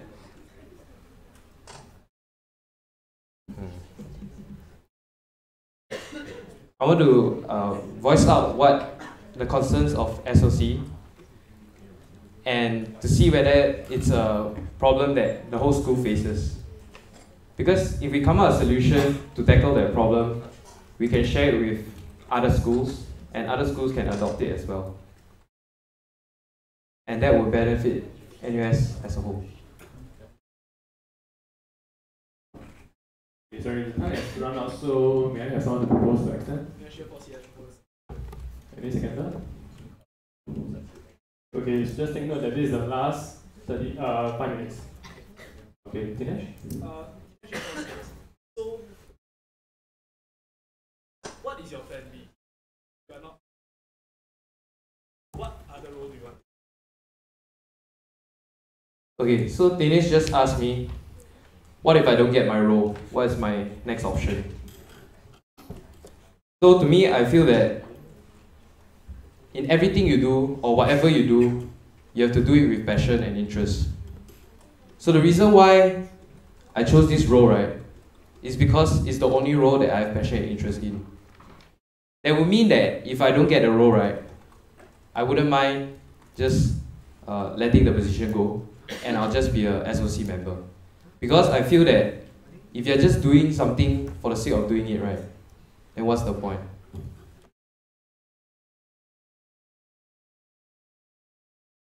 Okay, I have a question, so may I ask you how much do you know about NUSU Council? Okay, you may just ask me how much do I know about NUSU Council. To be honest, I have little knowledge on NUSU Council. But how I intend to address that is, of course, speaking to seniors who have experience and have interacted with NUSU Council. Point of information is the president will have the power to select council representatives, and usually it's the VPs that will represent SOC in the NUSU Council. So I think this is a bit related to what Benjamin has said. Like, should you become the VP, what would you like to bring to the NUS level or SOC level? So this, maybe for all the VP nominees, I'm not sure how many, and also for yourself, you have to think more about this. Okay, thank you. We have 3 more minutes. Any more questions from the floor? Okay. So I think a lot of nominees, if a certain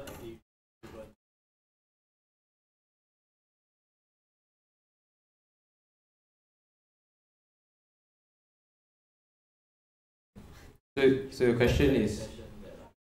So your question is if. Something of low turnout will not be. So your Zikai just asked if the turnout rate for the event is low, does it mean that it will not be carried out? Yes, that's true. But first of all, to prevent such a case, I think we should work harder to get the turnout of the event higher. But what would you say, sir?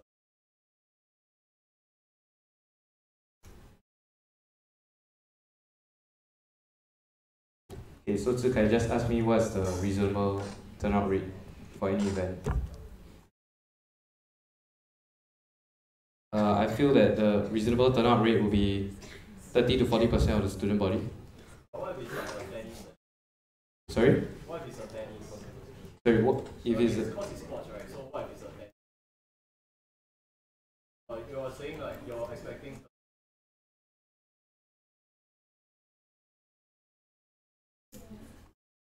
oh, wait, what's your question? Okay, so actually my point being different people different interests. Right. Correct. Especially for something like sports, which different people will have different interests. Correct. So I don't think it's fair to say that a certain sport has low turnout, therefore we should not. Get what I'm trying to say? Yes, I get what you mean. So so now that you understand But- this, But how we would you say that it's a reasonable turnout rate for? okay, what would you reckon is the reasonable turnout rate? I reckon. Yeah. I would reckon that as long as there's interest and there's enough people who are interested in conducting that. I mean, if we have the amount of resources to support them and people are free to conduct sessions, right? I mean, by all means, go ahead. You get what I mean? I was thinking like you're talking to events like maybe Halloween night or sports camp. But if you're talking about maybe friendly matches like tennis, I mean, if we have the rackets with the balls and people are willing to conduct, why not, man?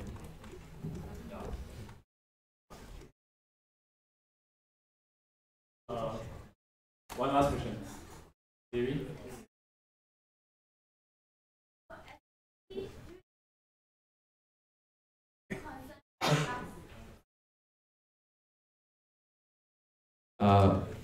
Of course, my main concern, of course, is it's not just sports and welfare, but it's of course my concern because, well, we're a team together. So my other concerns will be, so because the role is a VP internal, and it ties in, it's all about how the internal school matters, and I think that is very closely linked with welfare and the lives of SOC members. Sorry?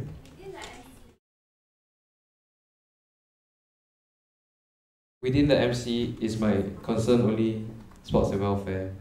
Of course not, because my concern has to be with the president and the people and the other VPs. Sorry, I don't really get your question though. Yes.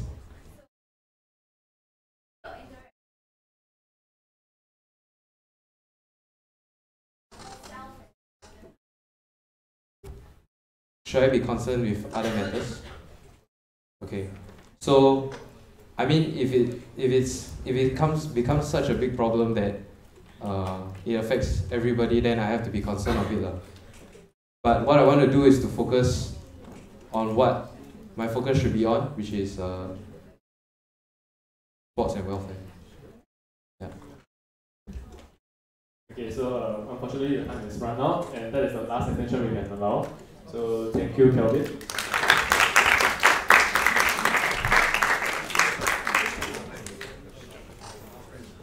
Okay, anyone would like to propose for a toilet break? If not, we will proceed. Okay, we will proceed then.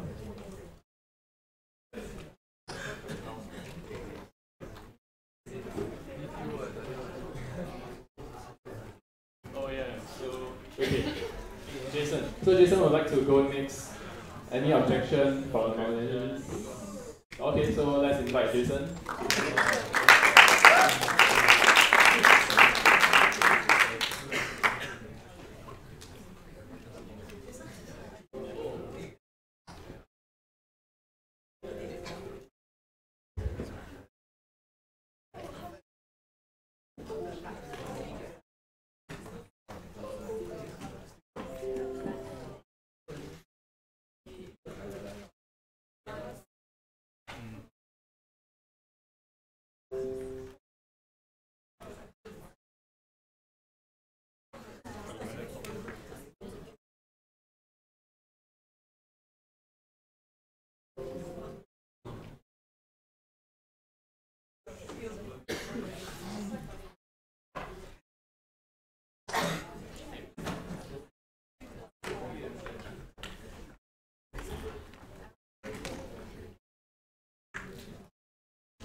Okay, so let's.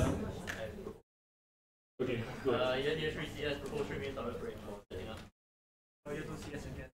Okay, we will have 5 minutes instead of 3 minutes. I think 3 minutes is too short. Okay, 5 minutes.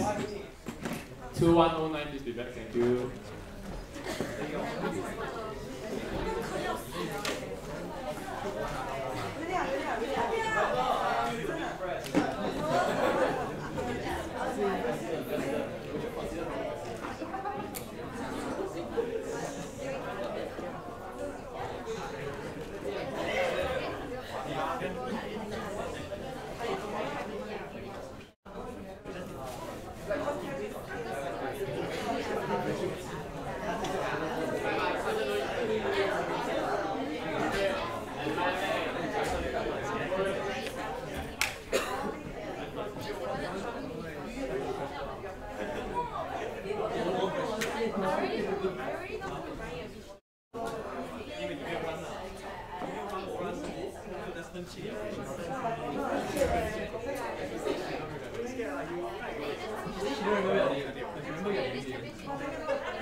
please settle down and take your seats. We are starting soon.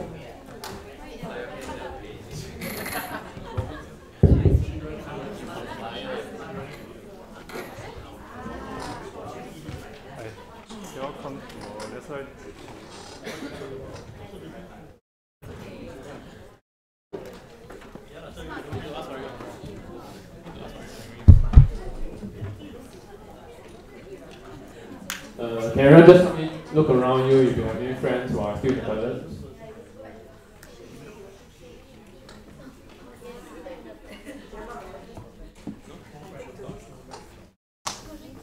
Okay, Jason, you may start with the reading. Hello everyone. Can you hear? Yeah. Okay. Hi, my name is Jason. I'm not Joseph Schooling. So, okay, just don't call me Joseph or anything, because it really means that you really think my name is Joseph Schooling. Okay, so anyway, today for my slides, right, I plan on doing something a little bit different from what you have seen earlier. So what you have seen is like plans and stuff, right? But I feel like for community member, more importantly, you should know like who am I, or who am I as a person, what I've done and stuff. Yeah. So if you just look at my slides. Okay, yeah, next. Yeah, so I graduated from Commonwealth Sec, yeah, and then I also went to CJC, and then to the army, and right after that, most of you interned, but I decided to travel to 7 different countries. Yeah, so I went to Italy, Switzerland, France, Croatia, Thailand, Indonesia, and I think it was Bali or something. No, Malaysia. Yeah. Yeah. So right after that, I burned a large hole in my pocket, and I decided to give tuition, and that was to 11 students at one time. Yeah. So that was quite a bit. That was quite a bit of work. Yeah. So initially I was in DDP for BIS and CNN. Yeah. But I decided like I want to be in computing. Yeah. Okay. Next. Yeah, so I was in CJC basketball, and yeah, that was just, yeah, so just my experiences. Here you can see me playing A-Divs. Yeah, so I look, yeah, yeah, so that was me playing, I really enjoyed my time, yeah. Okay. Yeah, so other than that, I was also like one of the house captains for my school. So as house captains, it's something like student union, but it's like the more fun kind of like we organize events, and like we just join, try to like involve the school with more like events in school. Yeah. So as you can see later on. Yeah. So we organize the sports carnival and cross country track day and other school events like there are some like carnivals also. Yeah, basically just for fundraising and school involvement. Yeah. Yeah, so that's me playing the events that we organize. And as you can see, my game face is really very bad. Yeah. Nothing much to say about that. Yeah, so other than that, I also went to do Willing Hearts. It's like a place where we like cook for the elderly and to like the underprivileged people, and then like you can deliver stuff to them. Yeah, so that was quite meaningful. We did that on our own accord. It's not like those CIP, then your teacher asks you to go, then you're like, oh, let's go in my class, that kind. Yeah, it was like self-initiated by my friends and I. So that was quite meaningful. And, yeah, sorry. Yeah. And also we ran a hot dog stand, yeah, for our school's like alfresco event, which where we sold like hot dogs to raise funds for our school's student needy fund. Yeah. So ignore that name lah. It was like my J1 ideas. Yeah. Okay, next. Yeah. So after that, after JC, I went to the army. So yeah lah. Basically, it's 2 long years. Nobody really wants to listen about army stories, but I just like POP and what you know. Yeah. So next. Just next. Yeah, so that was me, like ORD role. Yeah. Okay, next. Yeah, so after that I came to NUS and it was quite fun. My first experience was sports fair. Yeah, I don't know if you can play the videos here. Yeah, either one. Yeah, so it's pretty sick bus.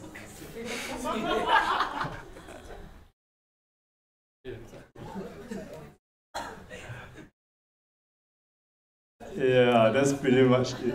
And then for this one, so yeah, so you can see like, I don't know, I can play sports, but like those random stuff, I just cannot. Yeah. Okay, next. Yeah, so after that, I went to Owick for computing. Yeah, so I was in Bagus. Yeah, with Ben. Let me see Ben. Okay, never mind. Yeah. Anyway, yeah. So after that, I played my first IFG game ever. Yeah, it was pretty fun. We played handball. Yeah, and we won the first 2 games. And it's the first time we got 4th. That's it. Going semis. Yeah, so got home. Don't hit me in the face again, can already. Yeah, so IFG, we're also playing basketball. So maybe you all can come and support. 17 September. Yeah, next. Yeah, so that's just it. So for Q&A, right, I'm pretty sure you all want to ask more for different stuff, like what I want to do and whatever. So I thought I would just leave the time because I heard it was quite long, like 20 minutes. So I just thought like the 5 minutes was just to like share about myself. Yeah, so yeah. So now, what is open for questions? Anyone? Dinesh, you're for CS. What position are you running for and why? Okay, so I was asked what position I was running for and why. So I'm interested in finance. Yeah. Okay, so why finance? There are a lot of other roles that may seem more appealing at the start. But in JC, I joined, as you can see from my house cap and all that stuff, like I did a lot of other roles that I don't want to repeat again. Yeah, so my idea was coming into uni, right? I wanted to like study and do something else, like other than just studying. Yeah. So I also don't want to do the same thing. So I thought maybe I can give finance a shot. Also, finance is something that I think is very important, but I wasn't able to do that. I wasn't given the chance to manage something like that. Because in JC, right, you're just a kid. You're like 17, 18. You don't really have the liberty to handle money yet. Everything was like your ideas, but eventually when it comes down to like actual payments and stuff, it's still up to the teachers and all. So it seems like you don't really have a lot of liberty and control to do things. Yeah, so I thought, now I have the chance to do it, why not? Even in army, right, even as like a commission and decorated as an officer or whatever, right, we still don't get the power to do a lot of things. Up to like our ORD dates, right, we still have to seek approval from the regulars who are like actually in the workforce. So that still seems like it's a fake role in a sense. So I thought this would be something more meaningful. Not that I'm saying the other roles are fake, it's just that I feel like this is something I finally have the chance to do. Yeah. Yiyuan?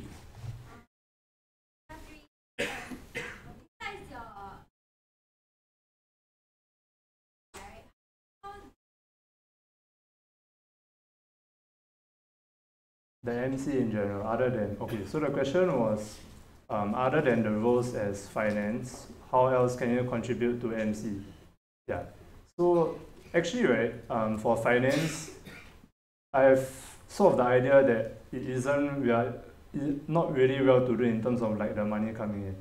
Yeah, so I thought, maybe I'm wrong but I don't think we can get that much money as a club. Maybe there are more initiatives to get more money. Yeah, so it's sort of like a two-way thing. If we can, sort of suggesting, maybe we can come up with more events. Probably have to work with like the publicity people and all, like the FOP and stuff also. So together, right, we can have more events and at the same time earn money from that. Yeah, so I guess it will help other committees, other parts of the committee as well. Yeah.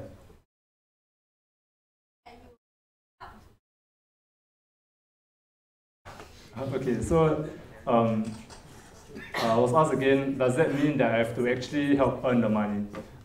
In a sense, yes, because if you're in a managing committee, definitely you have a say in what goes on.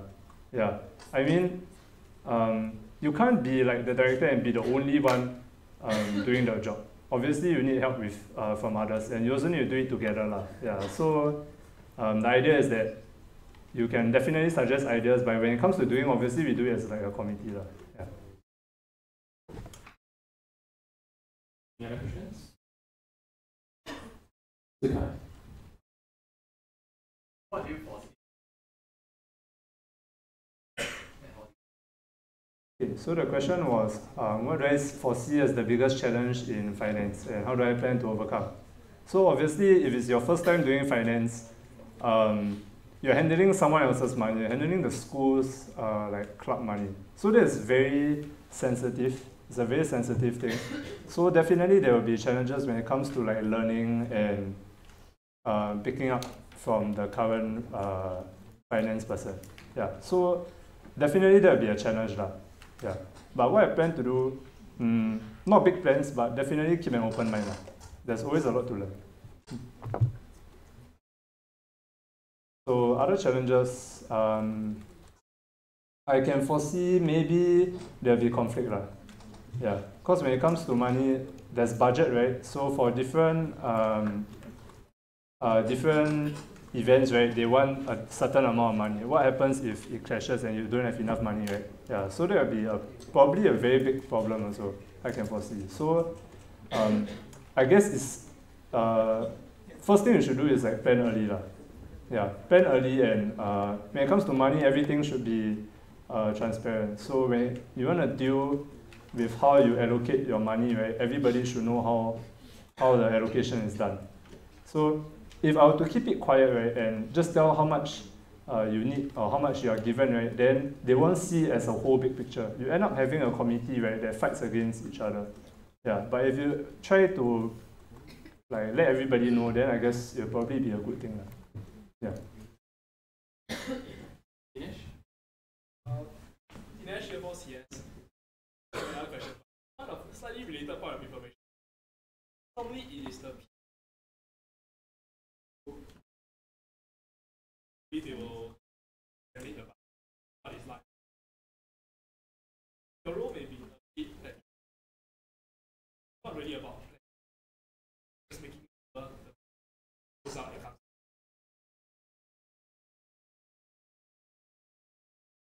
One question would be, how by right are you? How by right would you be? Okay, so for example, you have a large sum of cash. After what your people paying.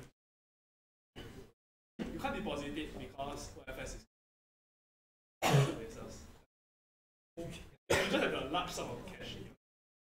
You risk keeping it with the cash getting stolen.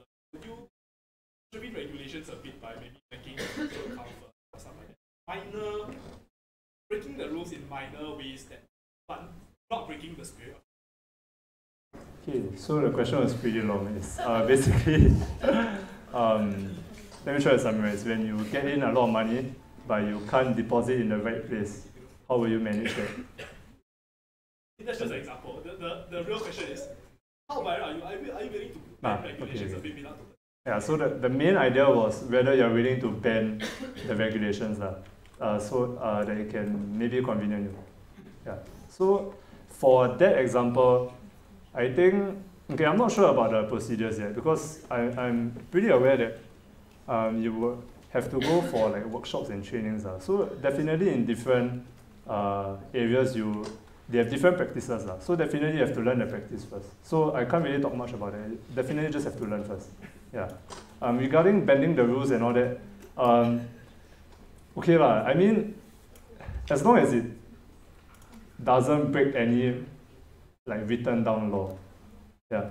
Nothing that gets you in trouble, nothing that is a criminal offense. I don't know how big an extent it will be, but I mean, definitely, as long as it's not something chargeable or a criminal offense, right? I don't mind being not so like uptight about it. Yeah. Okay, we have come to the end of the first session, so anyone want to propose to extend?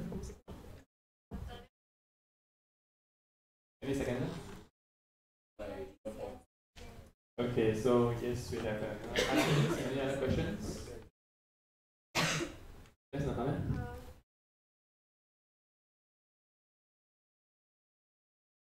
Okay, so the question was, if I don't get finance, what will I do? Okay, so actually I was asked this question earlier, and my answer was something like marketing or publicity. But basically because I just thought it was fun. I didn't really put that much thought into it. I really wanted to do CS and not CS.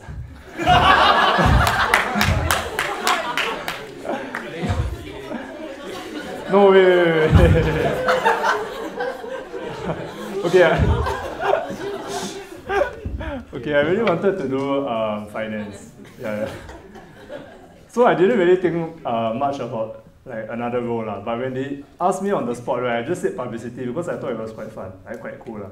Like if now SOC is not so known, if you can make it something known, it'll be pretty impressive, right? It'll be pretty fun, something that you can remember lah. Yeah. Joel, year 2. So, Dinesh,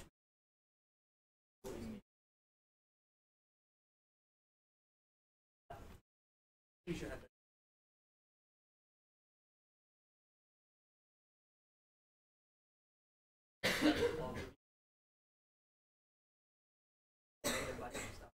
So, what are the areas of expertise?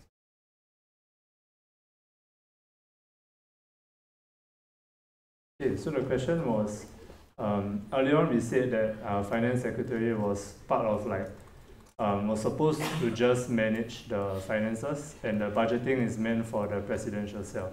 So how can you try to be more involved in a sense, and how to get more people to be involved in it?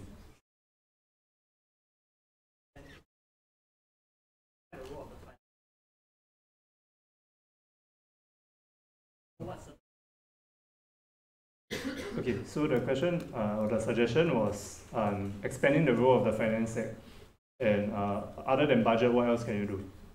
Yeah. Okay, so for budgeting wise, right, I think it shouldn't be the ones planning you should definitely not have too many people inside lah.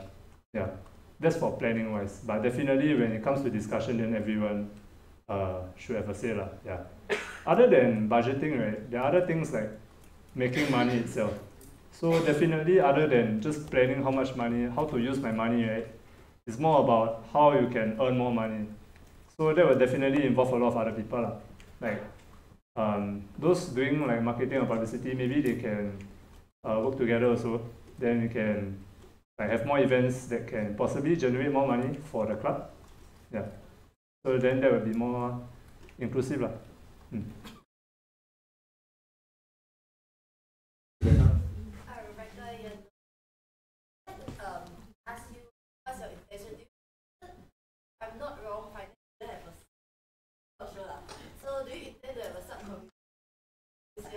Okay, so the question was whether I intend to have a subcommittee for finance. Yes, I plan to have a subcommittee for, yeah. But the structure and organizational wise, when it comes to that, obviously you have to discuss with like the VPs and the presidents, cause I don't know how it works, but maybe you can have each different project, right, have their own finance person, and then they will be responsible to that director.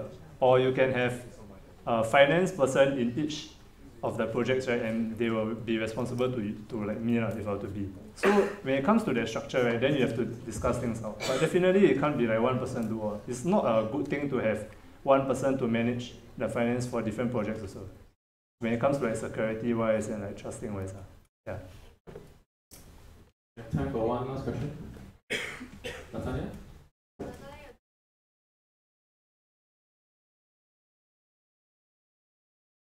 Okay, so the question was whether I have any initiatives. So by that I assume the only way you can have an initiative for finance maybe is just to generate more money lah. So let's see, what's the upcoming events? Maybe something like Halloween. Yeah. So maybe it can be like a larger scale Halloween event. Maybe you can sell can have a haunted house like the ones you did in Owick, but like charge people for it. I don't know. That's one way. I don't know. Okay, when it comes to these kind of things, it's quite a slow process to suddenly make a lot of money, but definitely should always try anyways to get money, maybe through fundraisers also. Yeah. Not fundraisers, I mean like getting sponsorships. Yeah, so that's a very big thing, sponsorships. Because if you can get a company or someone, an alumni who has a lot of money and doesn't mind contributing to computing, that would be a pretty great thing. Yeah. So definitely someone in like the alumni relations or anyone related to that, they can help with that also. Yeah. Okay, so we have come to the end of the second session. Anyone would like to propose or extend? No? Okay, so that's it. Thank you, Jason. Thank you.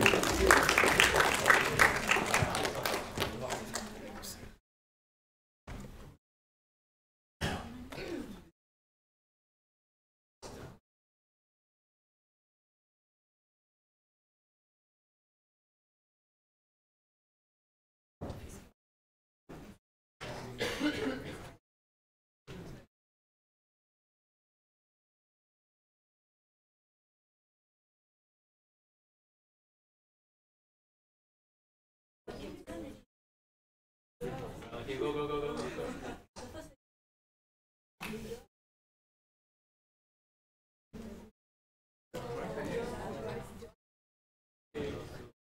Let's go.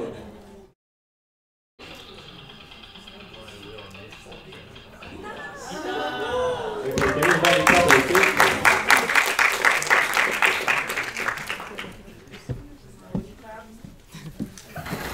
stage? Hello. Okay, you can start when you're ready. Oh, wait, sorry. Hang on. Yes.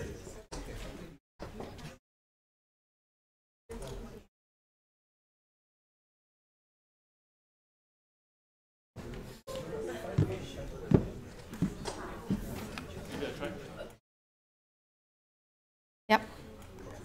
Okay, so good evening, everybody. I'm running for General Secretary role. Okay, so more about myself. My name is Nitta Yiyuan I'm year 2 information system. You can call me Nitta, not Siamdu. I come from Thailand.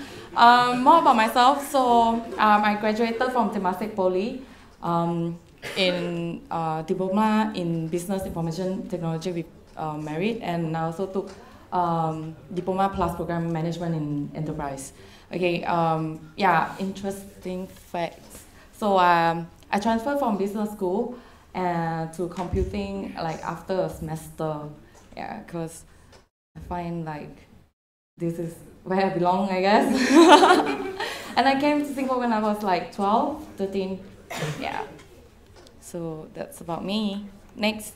So I don't have much of experience in NUS because in business, like while I was in business, I was still deciding whether should I transfer to computing or not. So I didn't take up any commitment or committee role in business.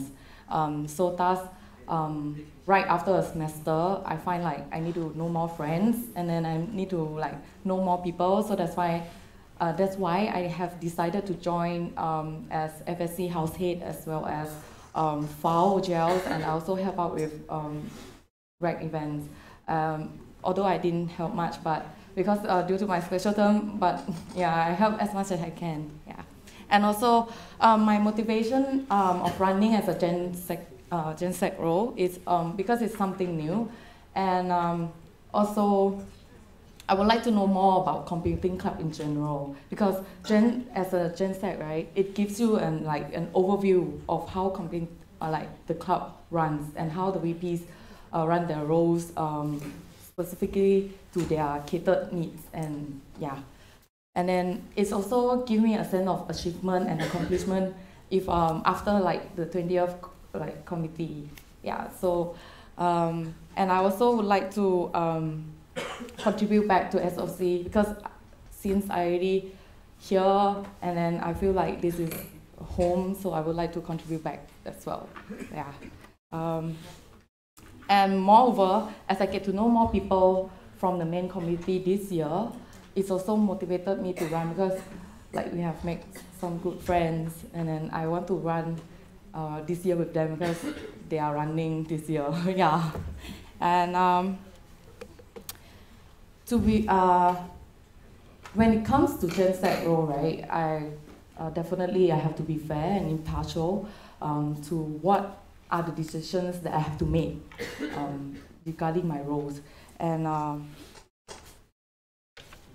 moreover, I promise to help out as much as I can between me and my deputy, like because we will be helping. Like GenSec is like the right hand of the president, so I would like to be like the listening ears, and maybe he will like need my advice or maybe my thoughts about some certain we discuss, and then we will come to a conclusion and compromise view, and then I will help out the VPs also regarding their events that they will be organizing. Yeah. I think that's all for me. Thank you. Yeah, so now I think it's Q&A time. So yeah. Okay, so floor is open for questions. Anyone?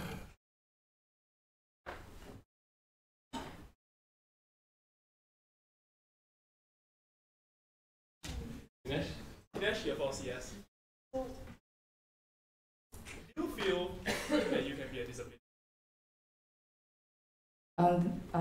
The question was, do I think I will be assertive as a GenSec in my role? I think I can be very assertive. If you have seen, while I was running as a FSC house head, sometimes I can be very assertive. Yeah, and I can be very alpha female as well. Yeah. So. Yeah. Yeah. Next question. If there are no questions, you can. Oh,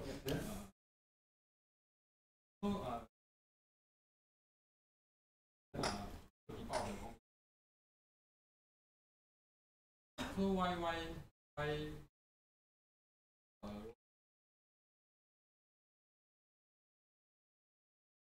GenSec doesn't? Okay, so the question was why in my write-up as a sign-up form, I wrote that I want to create meaningful events, and why did I choose to run as GenSec instead. I feel that I can be part of that meaningful event as well when I'm running as a GenSec, because I believe as a GenSec you can help the president as much as you can, and then you can like be part of everything to learn something new. And I feel like if I have any ideas that I want to implement, then I will talk to the VPs and then the directors, see whether we can bring this idea forward. Yeah, so that's why I run as a GenSec, because GenSec can interact with all the PVPs and the whole entire committee as well. Yeah, thank you for your question. Dinesh here for CS. So under the new constitution, GenSec is going to have IT cell as part of it. What are your plans for IT? How do you plan to interact? Okay, so the question was, the IT department, like the cell, will be under the GenSec. So I think right now I don't really have like a concrete view with the IT cell yet, because we haven't talked about it. But definitely, maybe we can do something about our FOP website or our Facebook, Instagram, Twitter. Maybe we can do more promoting on like our Instagram page, like and maybe we can have like a hashtag challenge that if like for example a Halloween event. So if there's like people who hashtag, maybe we can have like random prize winner. If you post a picture when you come to Halloween events, something like that. That's what I have in mind. Thank you. I had a follow-up question. Okay. How would you interact with your because you're kind of like a VP now under you. So let's say you have IT director proposal. Something may or may not. And how do you deal with it? Let's say you're against. How do you interact with it? Okay, if let's say the question was if there's a new idea, is it? Something that I may not like. If let's say the IT department have something that I may not like, then I guess we will have to come to a conclusion. We will talk it out whether between the IT director, see whether his view and my view is on the same way or on the same path, and then we will decide. Okay, shall we go with this? And of course, I'll ask the rest of the VPs of how we should improve our IT side to promote computing. Yeah. Thank you. Okay. So Ben has informed me that the IT is actually under president and not GenSec. I think So like, when you want to verify and just provide a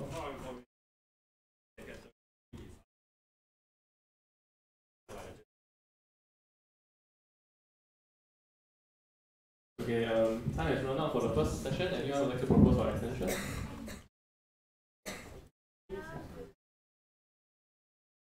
Second one? Okay, now we have another 5 minutes. Anyone would like to ask a question? Nathaniel, yes?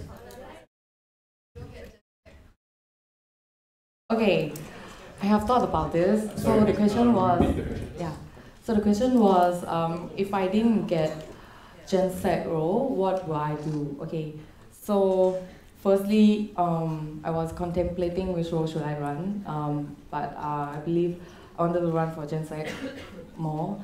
But if I don't get, I might not run because I feel that if you guys think that there's someone who's better, who's capable of doing GenSec, then why not, right? And also, I would like to learn as much as possible and to learn how computing club runs. So GenSec would be the best, or not the president role, to overlook the whole of computing club. But because I'm new to computing, so I would like to just be as a GenSec to learn things first before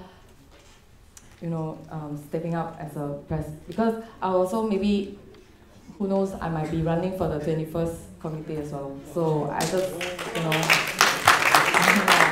I just want to learn about computing stuff, getting to know about the NUSU council, and to know more about internal things. Yeah, before taking other roles. Thank you. What are the biggest challenges?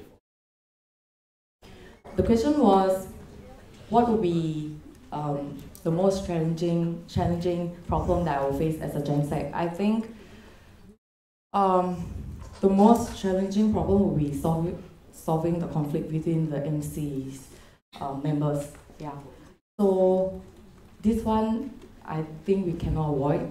So if let's say the problem arises, then I think I will have to talk to both of between A and B person to see where they are coming from, and then from there I'll ask for my president advice of how I will deal with it. And then lastly, I will use my last judgment and decision to decide on what I have to do. If let's say we need to dismiss someone from the role, then we will have to gain voices and then conduct the EGMs, and then we will go on with the decision. Yeah. And I will try to be impartial and fair as much as I can. Yeah. Thank you. Other questions? Other questions? Any other questions?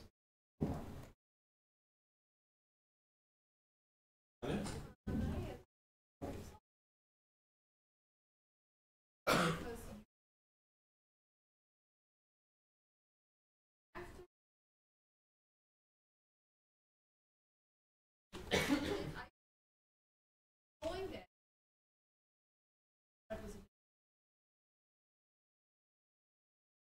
Okay, so the question was, okay, so to summarize, the question was that there are other positions that I can learn other than being a Gen Z. Okay, the thing is,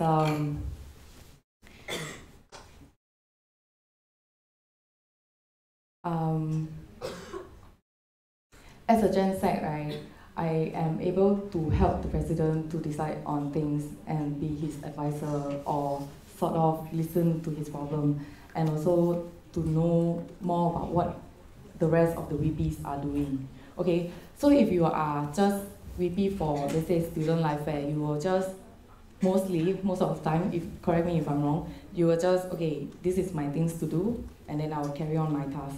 And then see if it's conflict with other VP or not. If not, then I will just concentrate on what I'm doing and having on hand.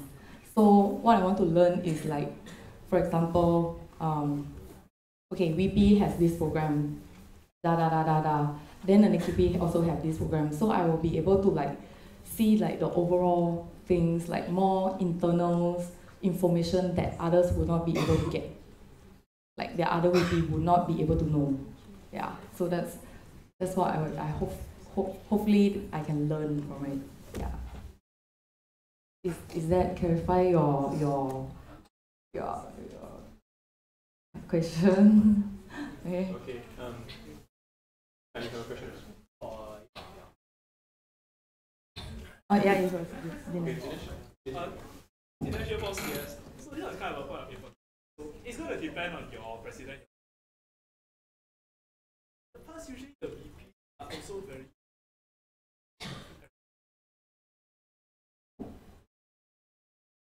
You tend to see. Once again, I don't know how your MC. You can learn a lot as a. Why are you very insistent on role? Why Gen Z? Why so specific? Okay, so the question was why am I so stick to Gen Z? Gen Z. Okay, to be honest, I would like running this role is because okay, other than that I have explained.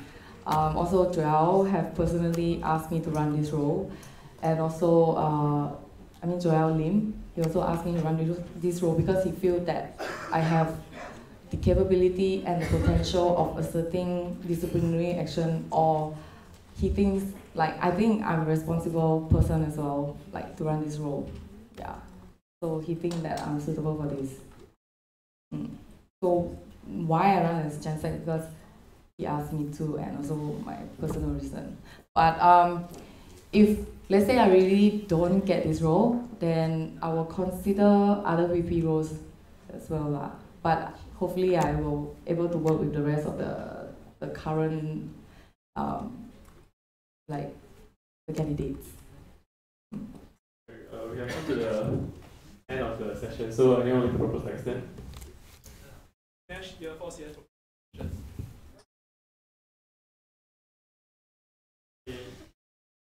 Alright, next question. Just now you mentioned that Joel is one of the ones that asked you to buy, right? So, the case, if he doesn't get the position, will you still run for MC? Yeah, I was explaining that. Okay, so the question was, if let's say Joel Lim doesn't get the position as a press, will I still be running as a Gen Z? I feel that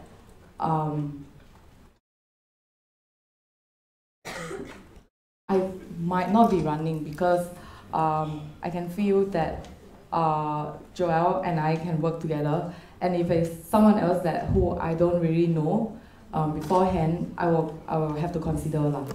But the thing is, if I know the person who is running as a press, then I will have to like know more about the person and then see whether if I'm still running as a Gen Z. But because I feel that Joel and I can work well together, and the rest of the VPs, yeah. But if the president and I doesn't have the same goal and objectives of how we run the club, then I mean like how we should carry out the club, then there will be conflict. But I'll try not to. Yeah.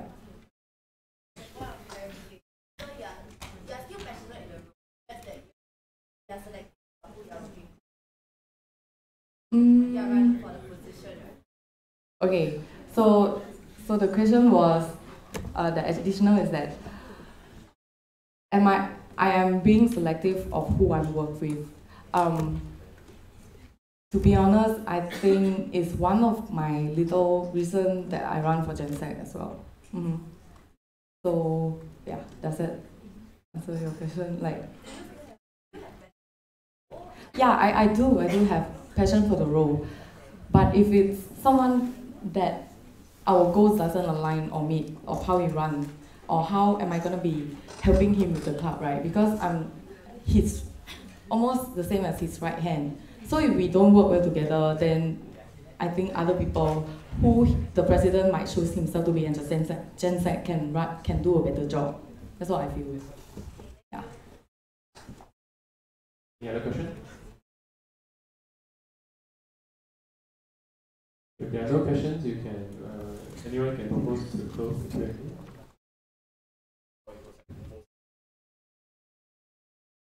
Any other questions? Okay, thank you, Nitta. Thank you, guys.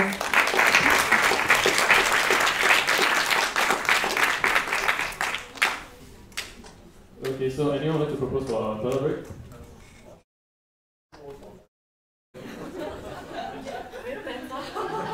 Any seconder? Okay, so 5 minutes enough? 5 minutes. Okay, so please be back 2156.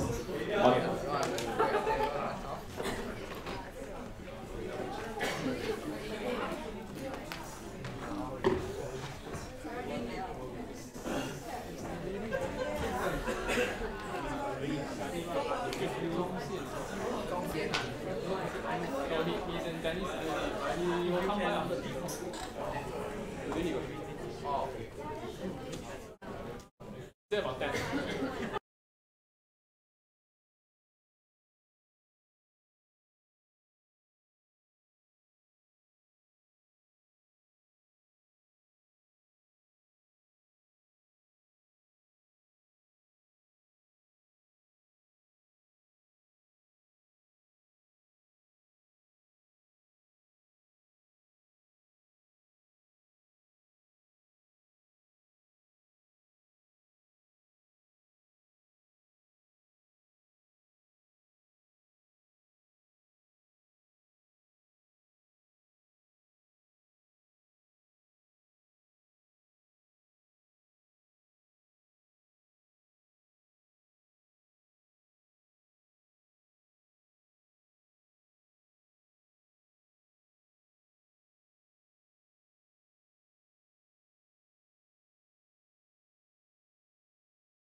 Just right.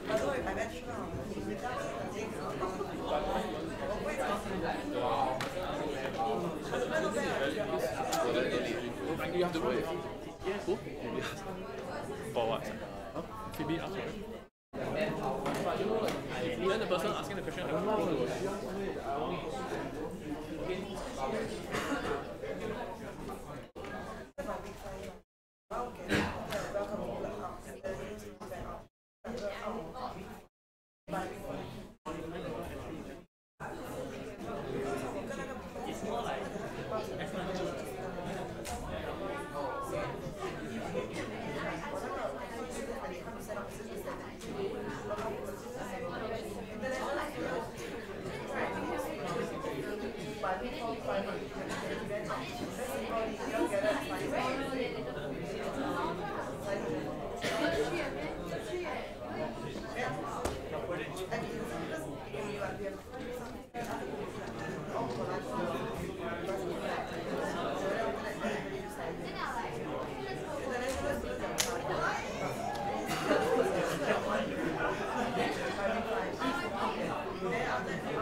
Okay,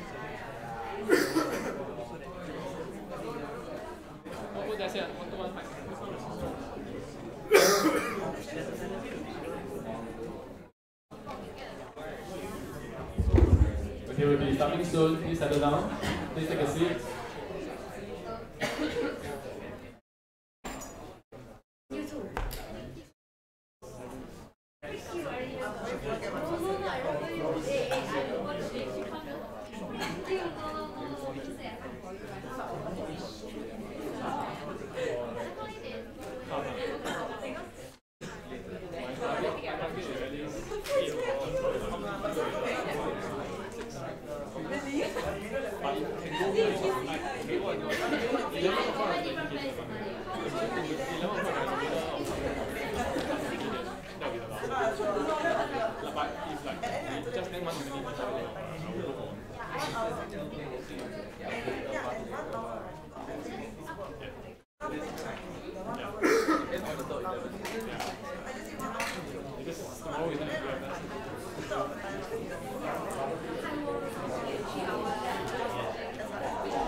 Please settle down, please take a seat.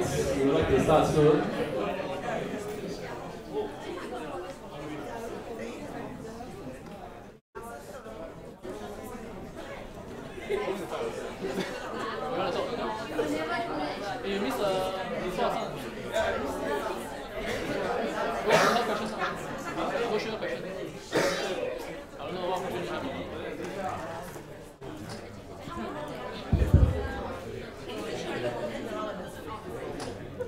Okay, so we will begin the Wheel of Fortune.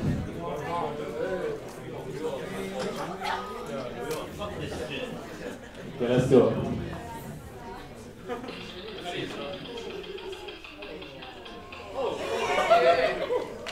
Alright, let's invite Yiyuan.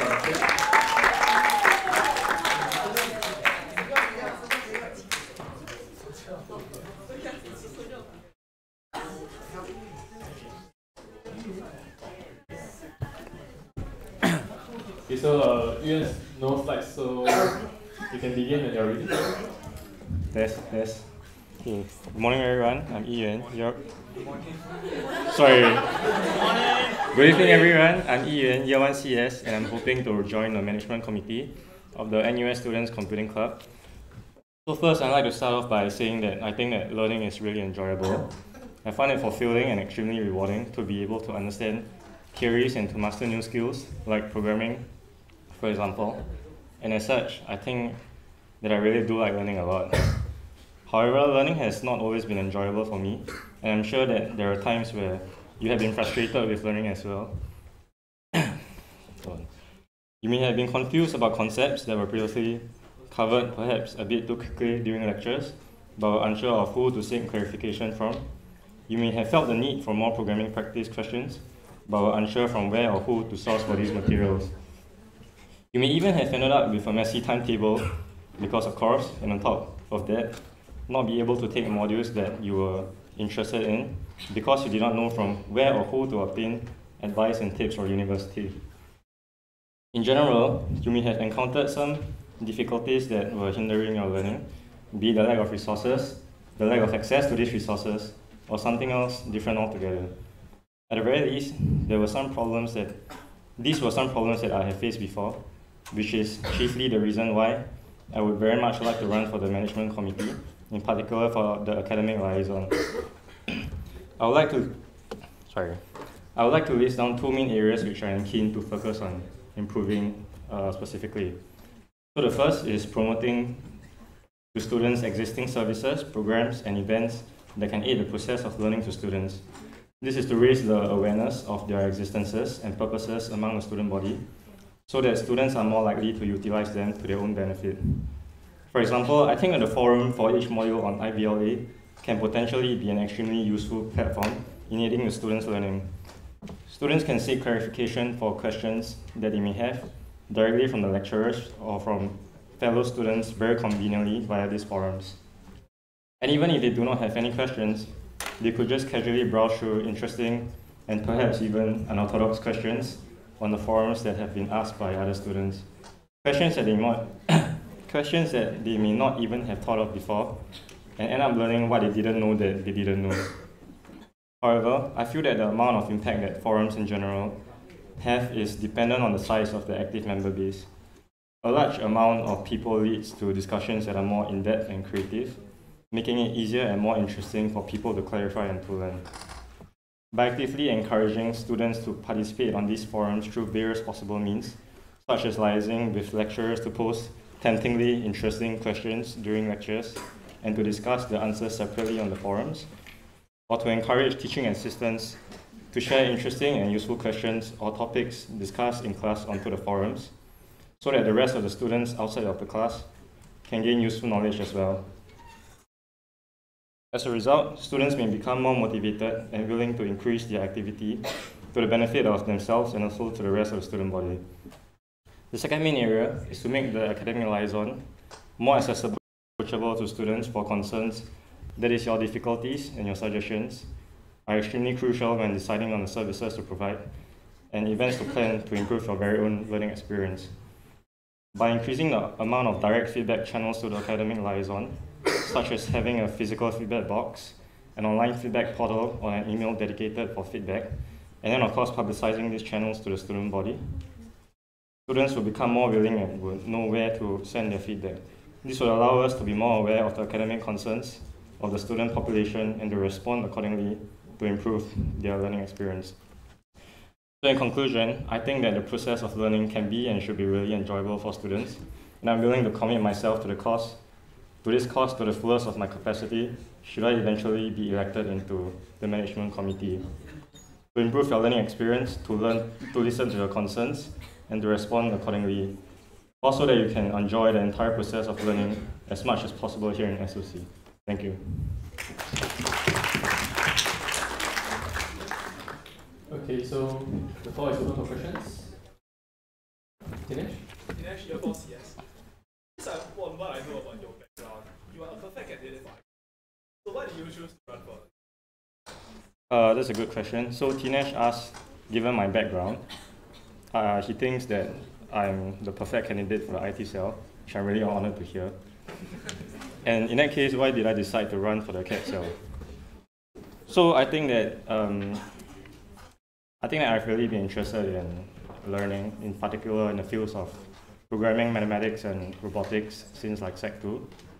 So I think that I've been spending a bit too much time, just spending my time on technical areas like learning about dynamic programming or Chinese remainder theorem. So I feel that the humanitarian part of me is lacking, and therefore I think that it'll be useful for my very own holistic development to join the academic liaison, so that I can be more in part with the humanitarian aspect of learning. Yeah. Dinesh, you're for CS. What is your end goal as a academic director? What do you want? What is the change you want to see by the end of your? So that's a good question. So the question was, what was my end goal? What do I want to see as a change? What change do you want to see? What is the effect that you want to make? In SOC. So I think for a change to come into effect, we have to understand what are the problems that we currently have. So I think as a freshman, I've only been here for 3 months. I don't think I have enough experience to say on that. But from what I've learned speaking to seniors, is that the management committee is not being utilized enough by the student body. So I think that according to some seniors that I've talked to, the MC seems pretty out of reach for the students.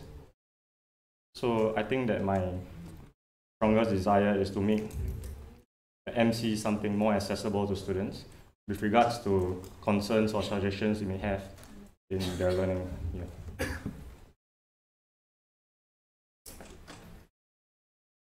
Finish? Actually, okay, this is one question. This is one of it. So, CASL is a very unique position because students may not want to join the welfare events. They may not want to join like the social, but they definitely want to start. So, a CASL events are one of the best places to hear the students know them. So, with a CAT events, you voting come.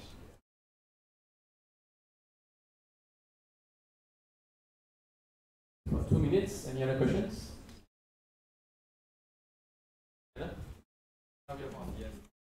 So right, currently the part of the alumni relations. So the student alumni working.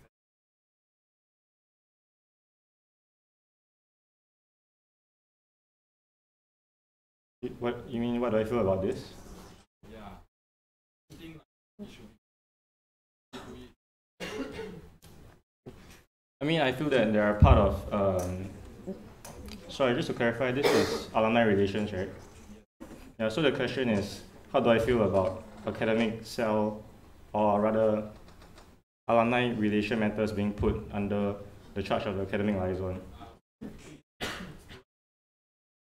The student alumni networking session. So I think that there are aspects of alumni networking. So in particular opportunities, like startup opportunities, like some of our alumni may be prominent in certain fields, for example, the VR industry. And I think that, having said that, I think there are opportunities for the academic liaison to explore in order for the students to reach out to these seniors with regards to career opportunities. That's one, yeah. Meaning that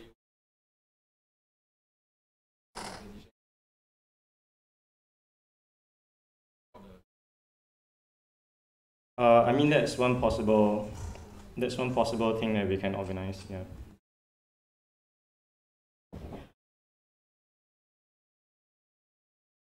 Okay, so we run out of time for the session. So anyone like to propose to extend? 3 or 3. Okay, so we have another 5 minutes. Any questions from the floor? So, what do you think the CAT liaison has, like, all the events that have they conducted last year? Yes, so of course, from what I've listened from seniors and of course from my own research, I think one of them is the mock PEs, mock practical exams. So I think that's a great thing in helping students to find out what they don't know and to reinforce what they know. And the second is the organization of the academic day for incoming freshmen to learn about the different programs that we have, some tips and tricks, some sharing from seniors. Yeah, these are a few that I know.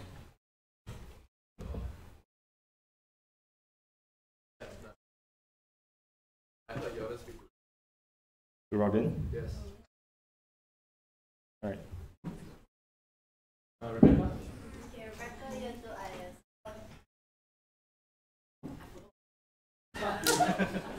Okay, you can.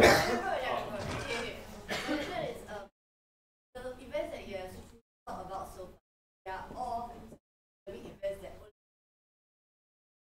Do you have any academic events in mind that can potentially or that you have?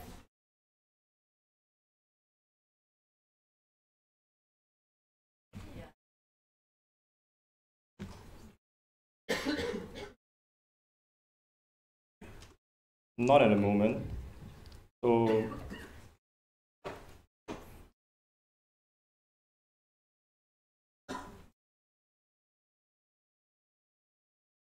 no, not at the moment, mainly because I haven't had enough experience to be able to come up with such ideas that can engage the seniors.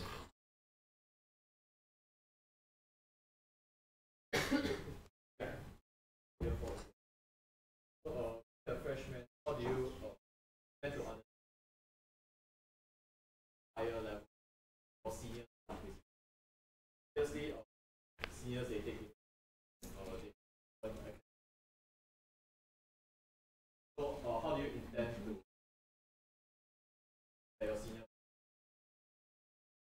You mean for me personally? So of course the first thing I'll do is to try and speak more with them.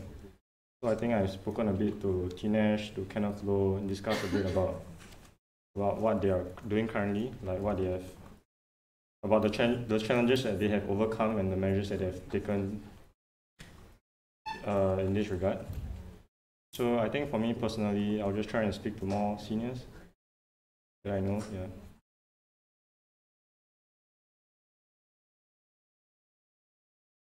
Dinesh, you're for CS.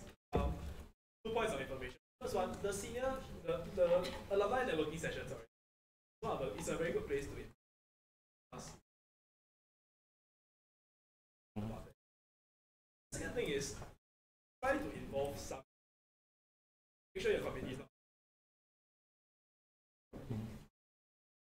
not of varying majors.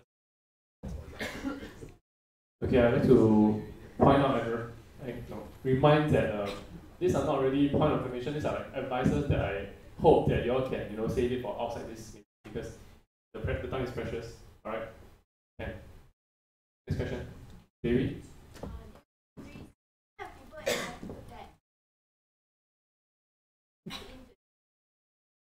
Yeah, actually I do. So there's this person by the name of Eugene Lim. So we are both under the same scholarship, and I think that he is extremely interested in. So firstly, he's extremely interested in the things that he's studying.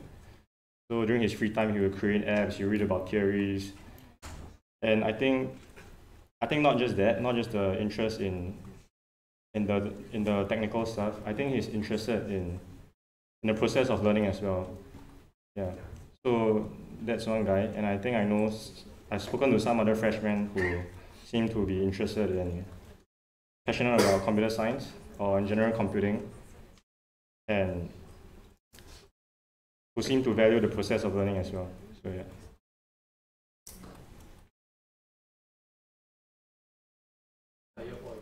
So every semester SOC or modules, right? So I don't think it's possible as I can be able to.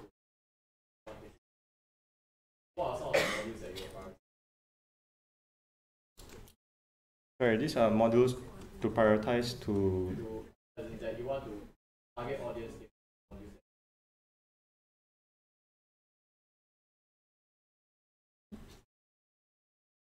You think that?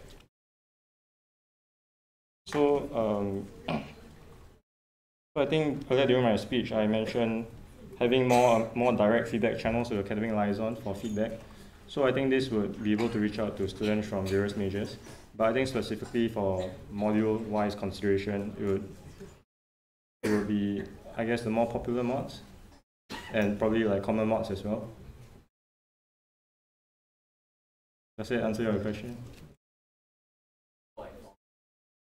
Foundation mods.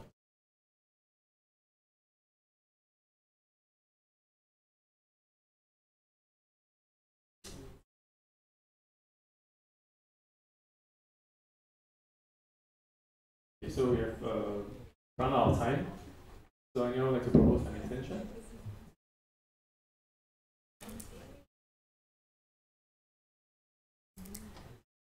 Second? Alright, so any other questions? Yeah, thanks, yeah. So, firstly, okay, something like,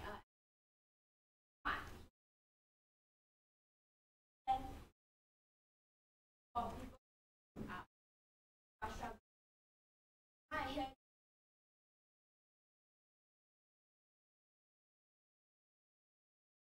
How do you plan to go and send the struggles?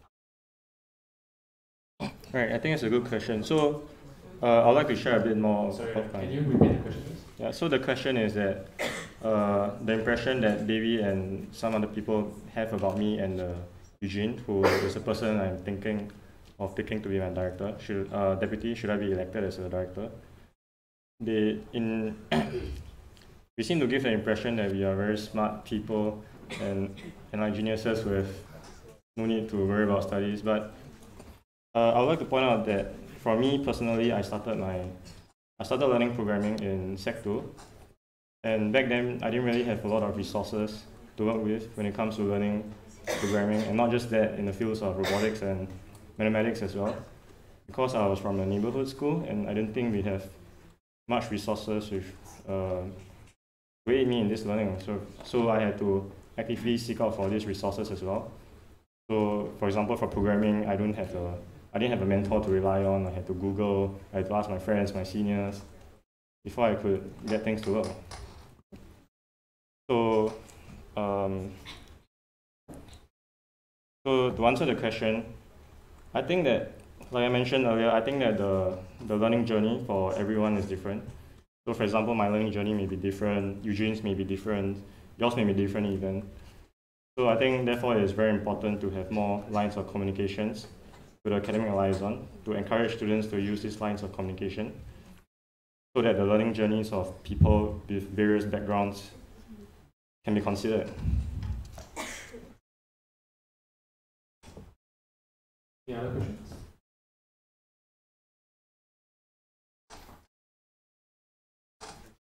If there are no questions, can someone propose to close the Q&A? Any other questions? Okay. Thank you, Yiyuan. Thank you, everyone.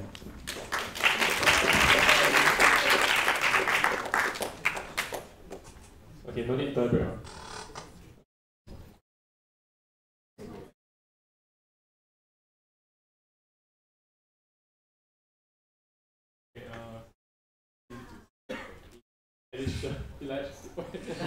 Alicia. Okay, so so she would like to go next. Any objection from our audience? No objection. Okay, so yeah, you can go next. Let's invite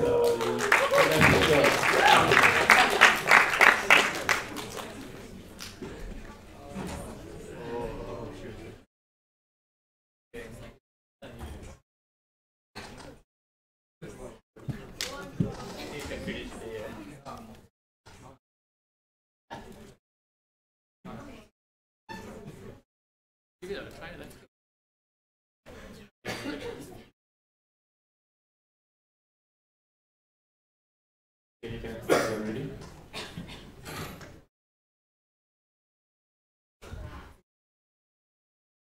Good evening, everyone. I'm Alicia, and I'm honored to be here to be a nominee for the 20th MC.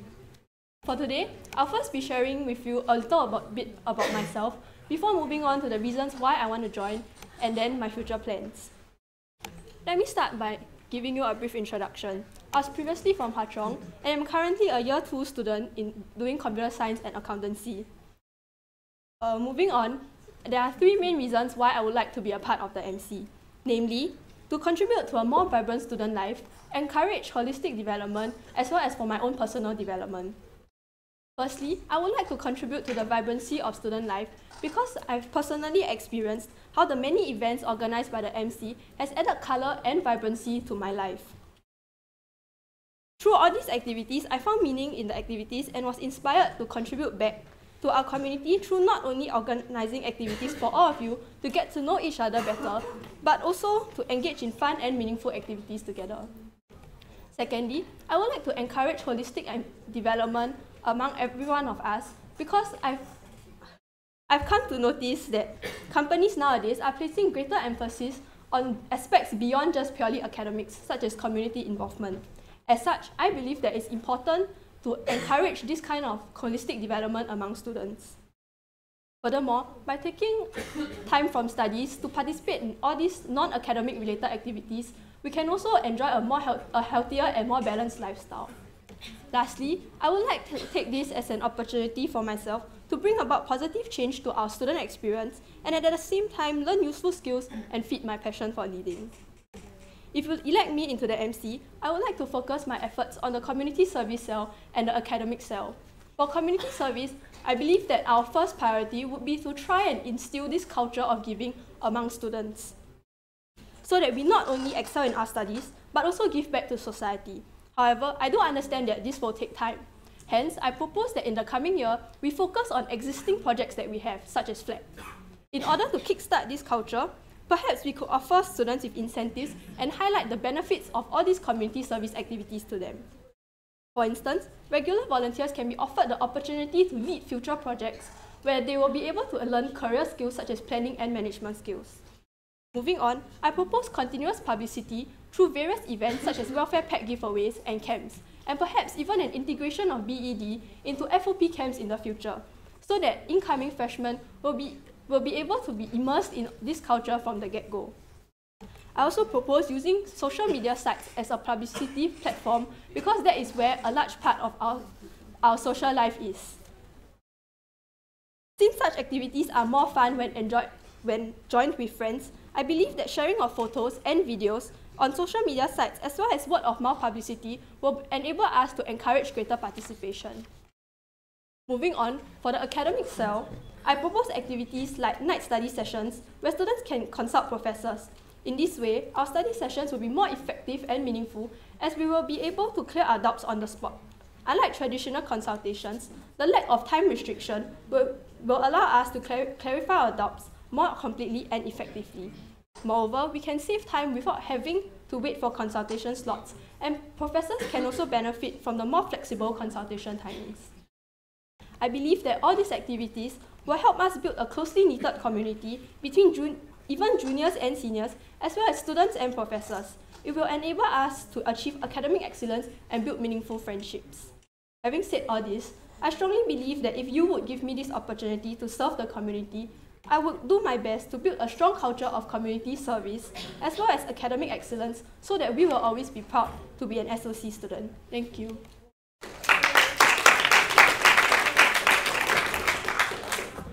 Okay, so the floor is open for questions now. Okay, Dinesh? Dinesh, you're boss, yeah. Do you have any leadership background?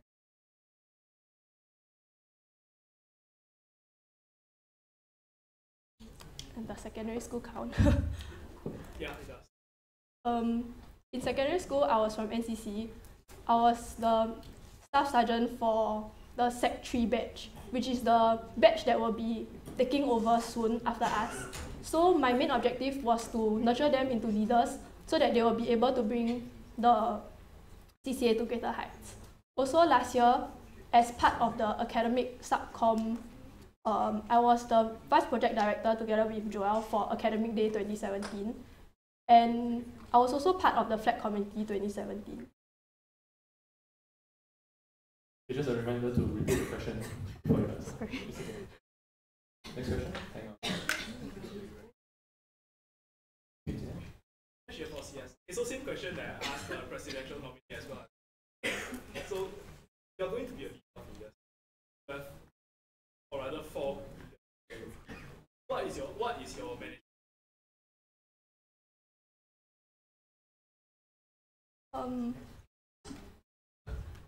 So Dinesh just asked me what would my management style be if I were to lead leaders. So for me, I actually agree with Joel on breaking down the hierarchy because we are supposed to work together as a team and not like, there shouldn't be that barrier there. Everyone's thoughts and ideas should play an important role when we make decisions. So we need to understand where everyone is coming from and like listen to their ideas and perspectives. Then we can weigh the pros and cons and at the end come up with a better and like a better answer to our solution. So for me, I think personally, I would listen to what the other directors have to say because after all, they're also leaders and they will have a mind of their own, and then try to come to a consensus together with them. I would not like impose my ideas and like force them to accept whatever I want.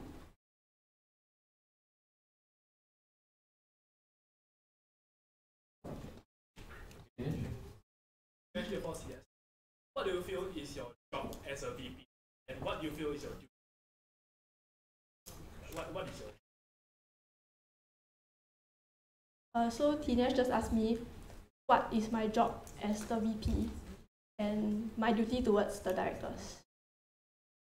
Okay, so for my job as the VP, as the person in charge of the directors of 2 cells, I believe that one of the main jobs would be to guide them through like organizing all the activities and carrying out their responsibilities. So my duty to them would be to be a transparent leader and like be the support for them when they need the help.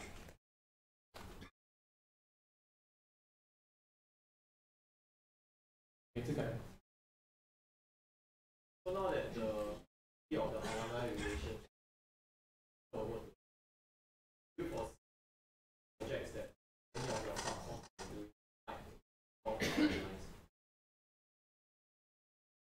So Zikai just asked me if any projects, do I foresee any projects under my subcom that will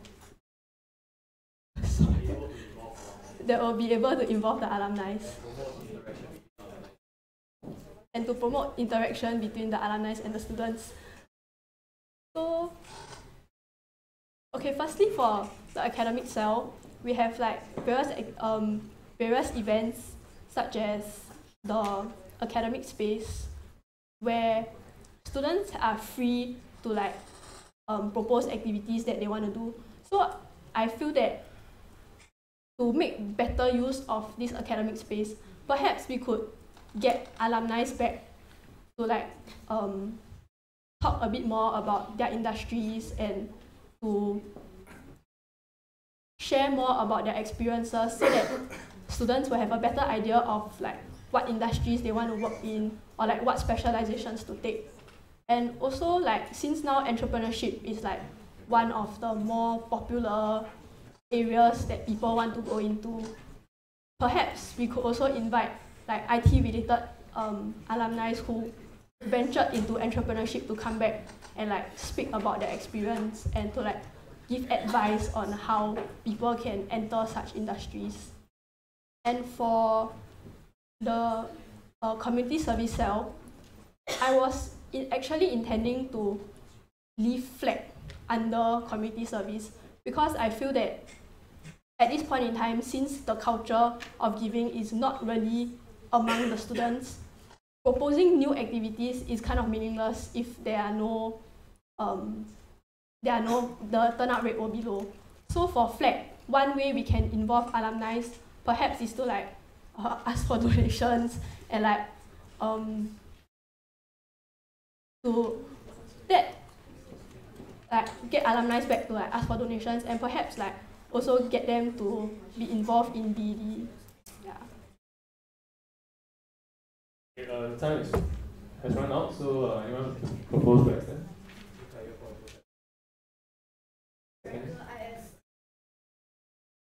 Okay, so what do you intend to build this relationship with the alumni?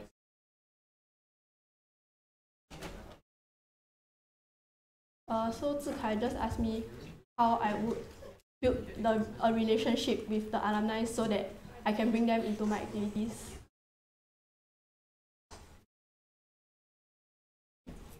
For now, I'm not really very sure how the alumni relations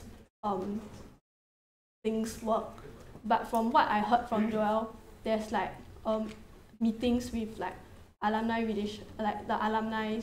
So perhaps since now alumni relations will be part of PCell, we can approach the alumni and go for their meetings to like engage with them and like introduce ourselves to them and promote our activities and encourage them to come back to like help SOC.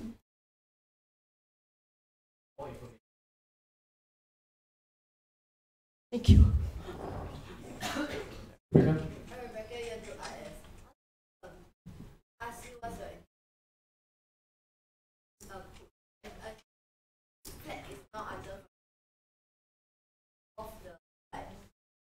More with FOP.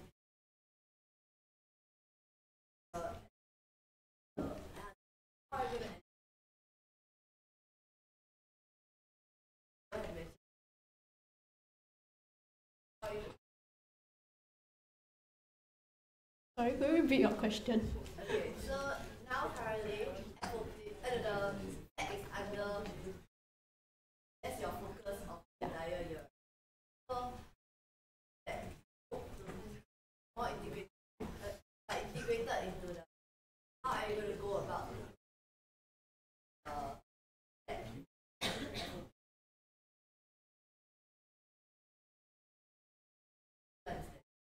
Yeah, I do. So Rebecca asked me how I would integrate flag into FOP. Since now flag is still under community service. Yeah.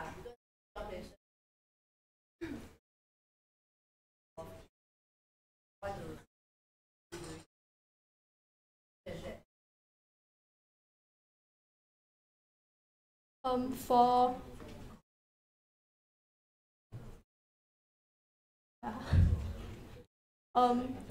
for to better integrate flag into FOP, right? Okay, let me start with why I want flag to still be under community service.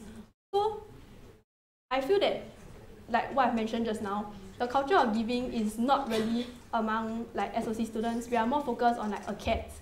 And from what I saw as the flag committee this year, the turnout rate for flag was really quite low. So I hope that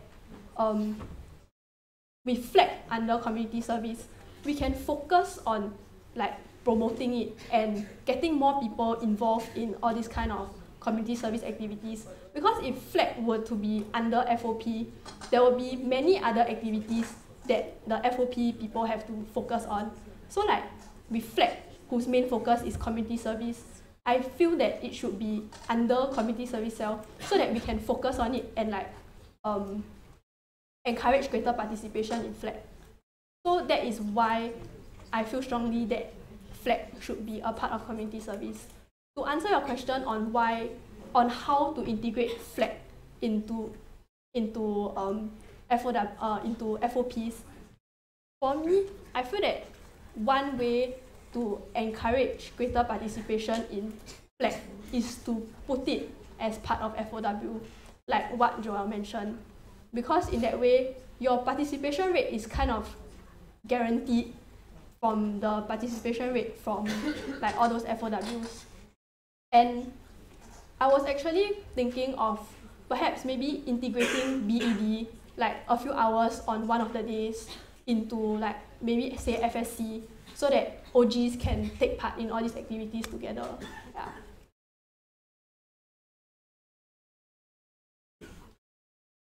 Any other questions? Amy?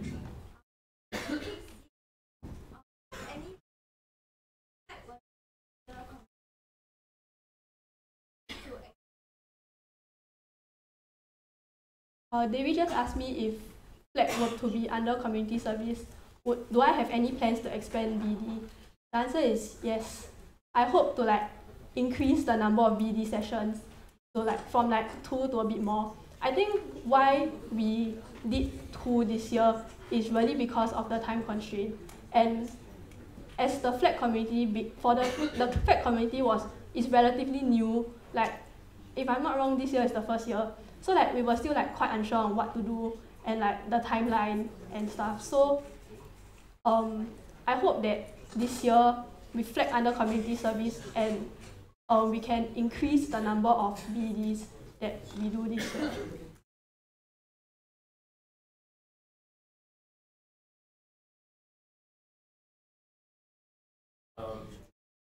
David, can you provide the point of information for what?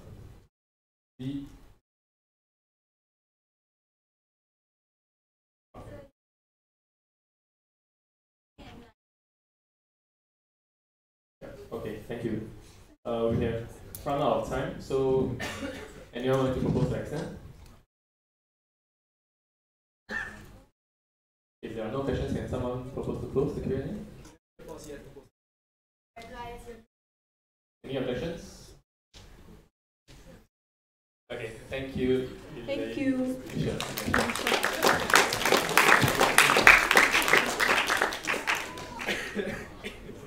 Anyone requires a toilet break? You can propose. Johnny here and Thomas.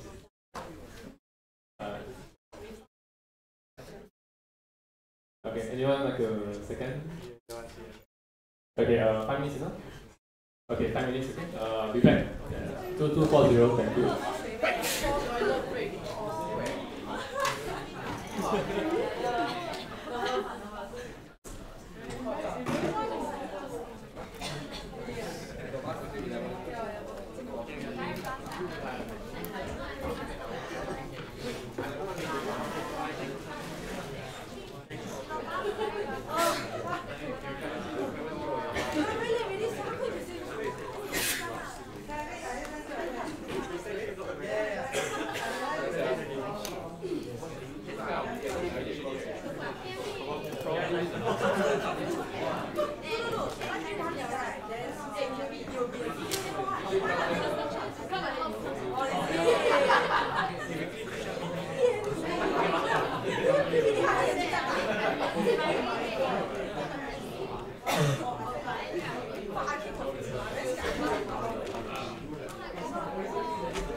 Where's the guy? Yeah, he went for tennis.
We will resume soon. Please take a seat.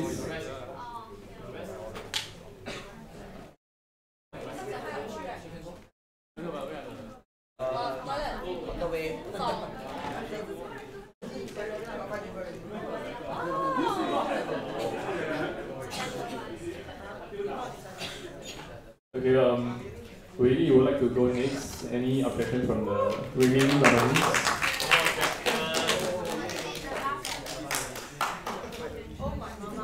Okay, so this will be the last one for today.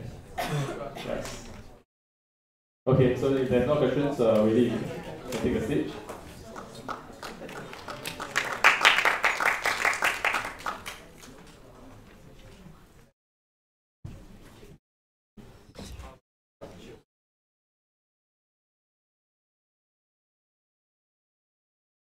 Okay, you may begin when you're ready.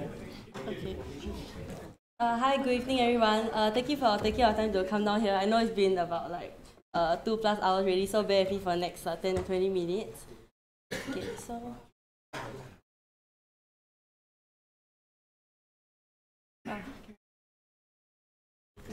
so firstly I'll share more about myself. My name is Wei Li, and this year I'm 19 years old, and I major in information systems. So my previous institution I was from NJC, and some of my hobbies include playing sports, watching K-drama, and I like to sing. So now I want to share more about my past experiences in terms of like leadership. So I was a student councillor back in secondary school for 4 years, and when I was secondary 3, I was appointed the department head of school events. So I actually had quite a few experience planning different school events such as like Teachers' Day, farewell, and school bonding week, etc. I was also nominated as the Secondary 4 non-commissioned officer for my CCA, the MPCC, the UG, and I was also the events head, so I also plan CCA-related events. And as an NCO, I also had to plan a training schedule, and I also had to lead a squad. Like I teach them drills as well as like campcraft skills. Yep. So moving on, I'd like to share some of my experience that are more relevant to the role that I'm like I want to apply for, which is the community service director. So I planned.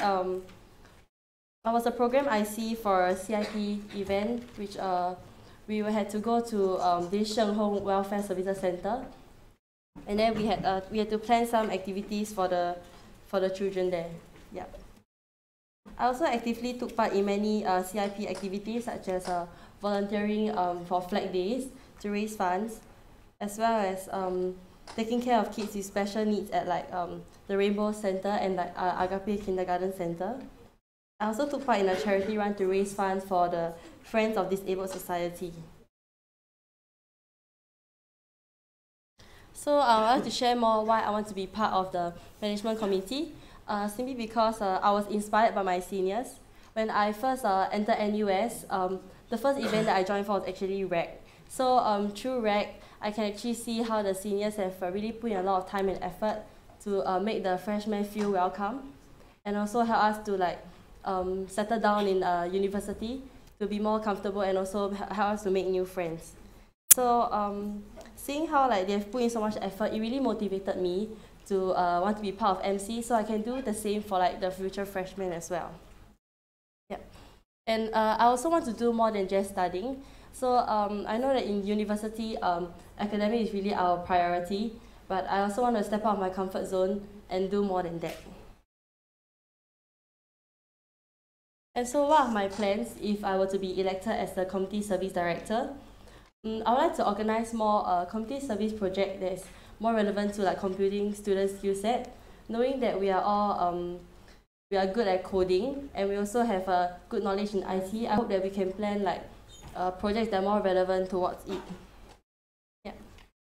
And also I want to... Sorry, you can go back to the previous. Okay, wait, next slide. So what I want to achieve through these community service projects, I actually want to forge closer bonds between everyone in SOC, and also I want to improve our SOC reputation, because we are not really known in any aspect. So I hope that SOC image can be improved through like we are known for doing community service, especially like where it's more relevant to our skill sets. And also because for community service, some people, they don't really want to like attend the go for community service activities because they don't really see like a purpose in it. So I hope to make it more fulfilling for them, because if they take part in like community service project that's more relevant towards like coding. So if they give coding lessons to people, they can also like refresh their knowledge. So in a sense, it becomes more fulfilling and more meaningful for them. Yeah. Thank you.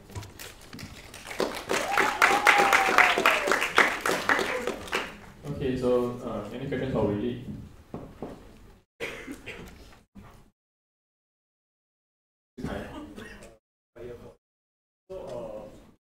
What's to do? Is there any target group you have as of now?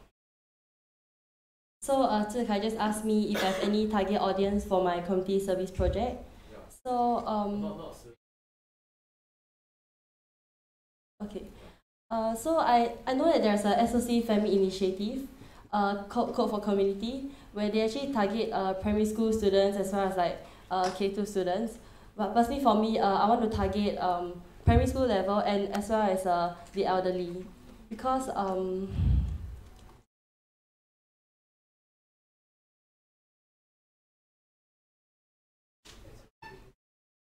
okay, so I have like a few plans in mind. So one plan is to impart like IT knowledge in terms of like coding. So for that aspect, I can target towards the primary school kids, teaching them like basic coding lesson and let them know more about IT. And then for the elderly, it would be to let them know how to use computers and as well as access like social networking sites. So we get them to know how to use the computer better. Yeah, so these are like the two target audience I'm looking for. Any other questions?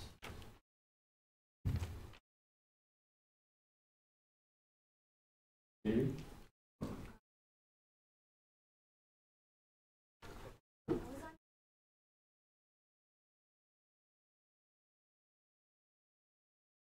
Okay, so David just asked me if I was planning to take like under community service. Okay, so I heard that the reason why this role was created is because they wanted company students to do more community service project that's more relevant to like our skill set.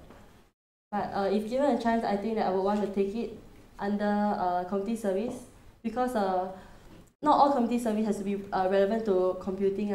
So I would like to take up that role, and I also hope that for like next year flat, we can actually increase like the turnout rates and also make computing students more motivated to like actually raise like more funds. Like instead of just going there and then hitting the bare minimum, I hope that I'm able to like make them motivated to like want to raise as much as possible.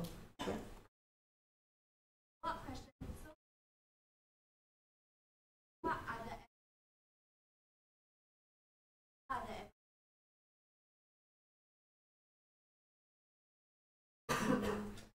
Okay, so Dewi just asked me what are the... Wait, sorry, can you repeat the question? What have you considered the advantages that was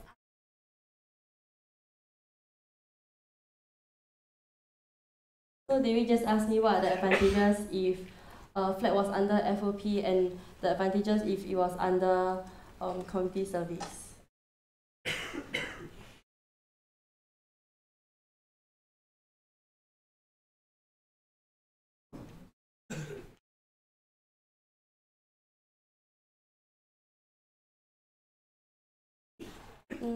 I feel like the advantages if it's under community service is that we can actually reach out to more of the SOC students, because for FOP it targets more on like the freshmen. So naturally we will ask the freshmen to like come for flag day. So it will like kind of exclude the other years, the year 2, year 3 and year 4. So if it's under community service, we can actually like work with FOP. So like we can still link flag day with the file and the FSC, but then we can still like put it under community service. Any other questions?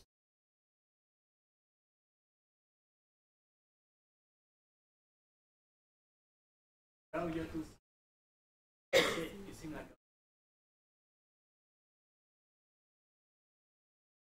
why did you go?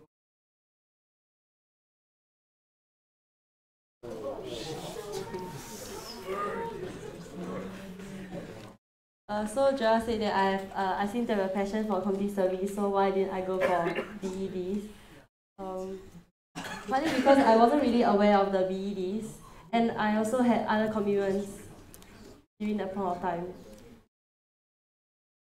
But I did actively participate in many community service over the past few years. It's just at that point of time I wasn't able to.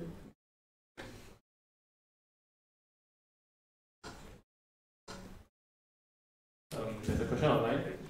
Terrence, year 4 CS.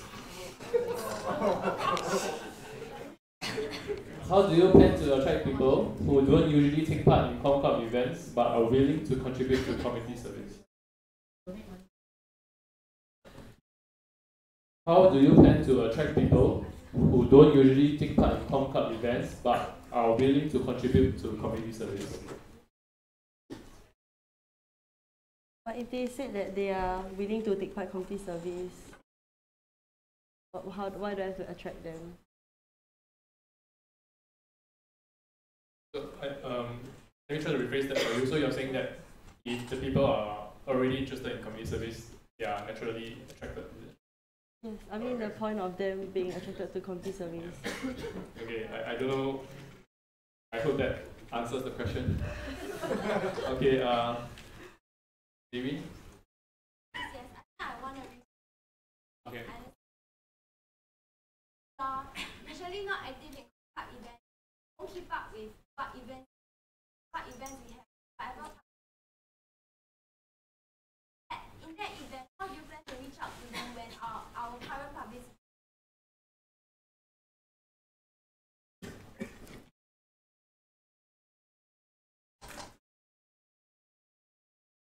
But it's assuming the fact that they are really interested in community service. Yeah, but they know about. Or they are not aware of the community service project.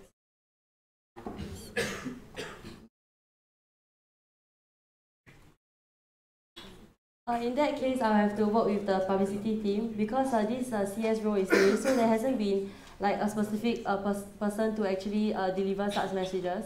And I also heard that from the Rotaract, they actually had some community service project that's relevant to computing. So they actually send email to the MC, but then there hasn't been like anyone to process these projects. So should I be the CS director, then I will have to be the one working with publicity to actually like promote this community service project to the School of Computing.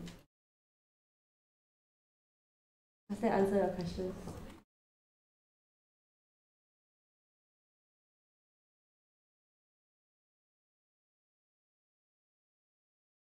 In the meantime, any other questions?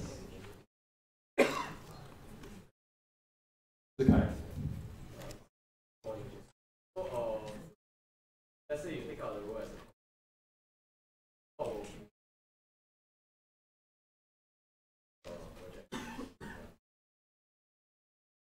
So Chika just asked me if I were to take up this role, what will happen to the existing code for community? Okay, but right now it's not really under MC. I thought it's part of the, it's like an external thing. So,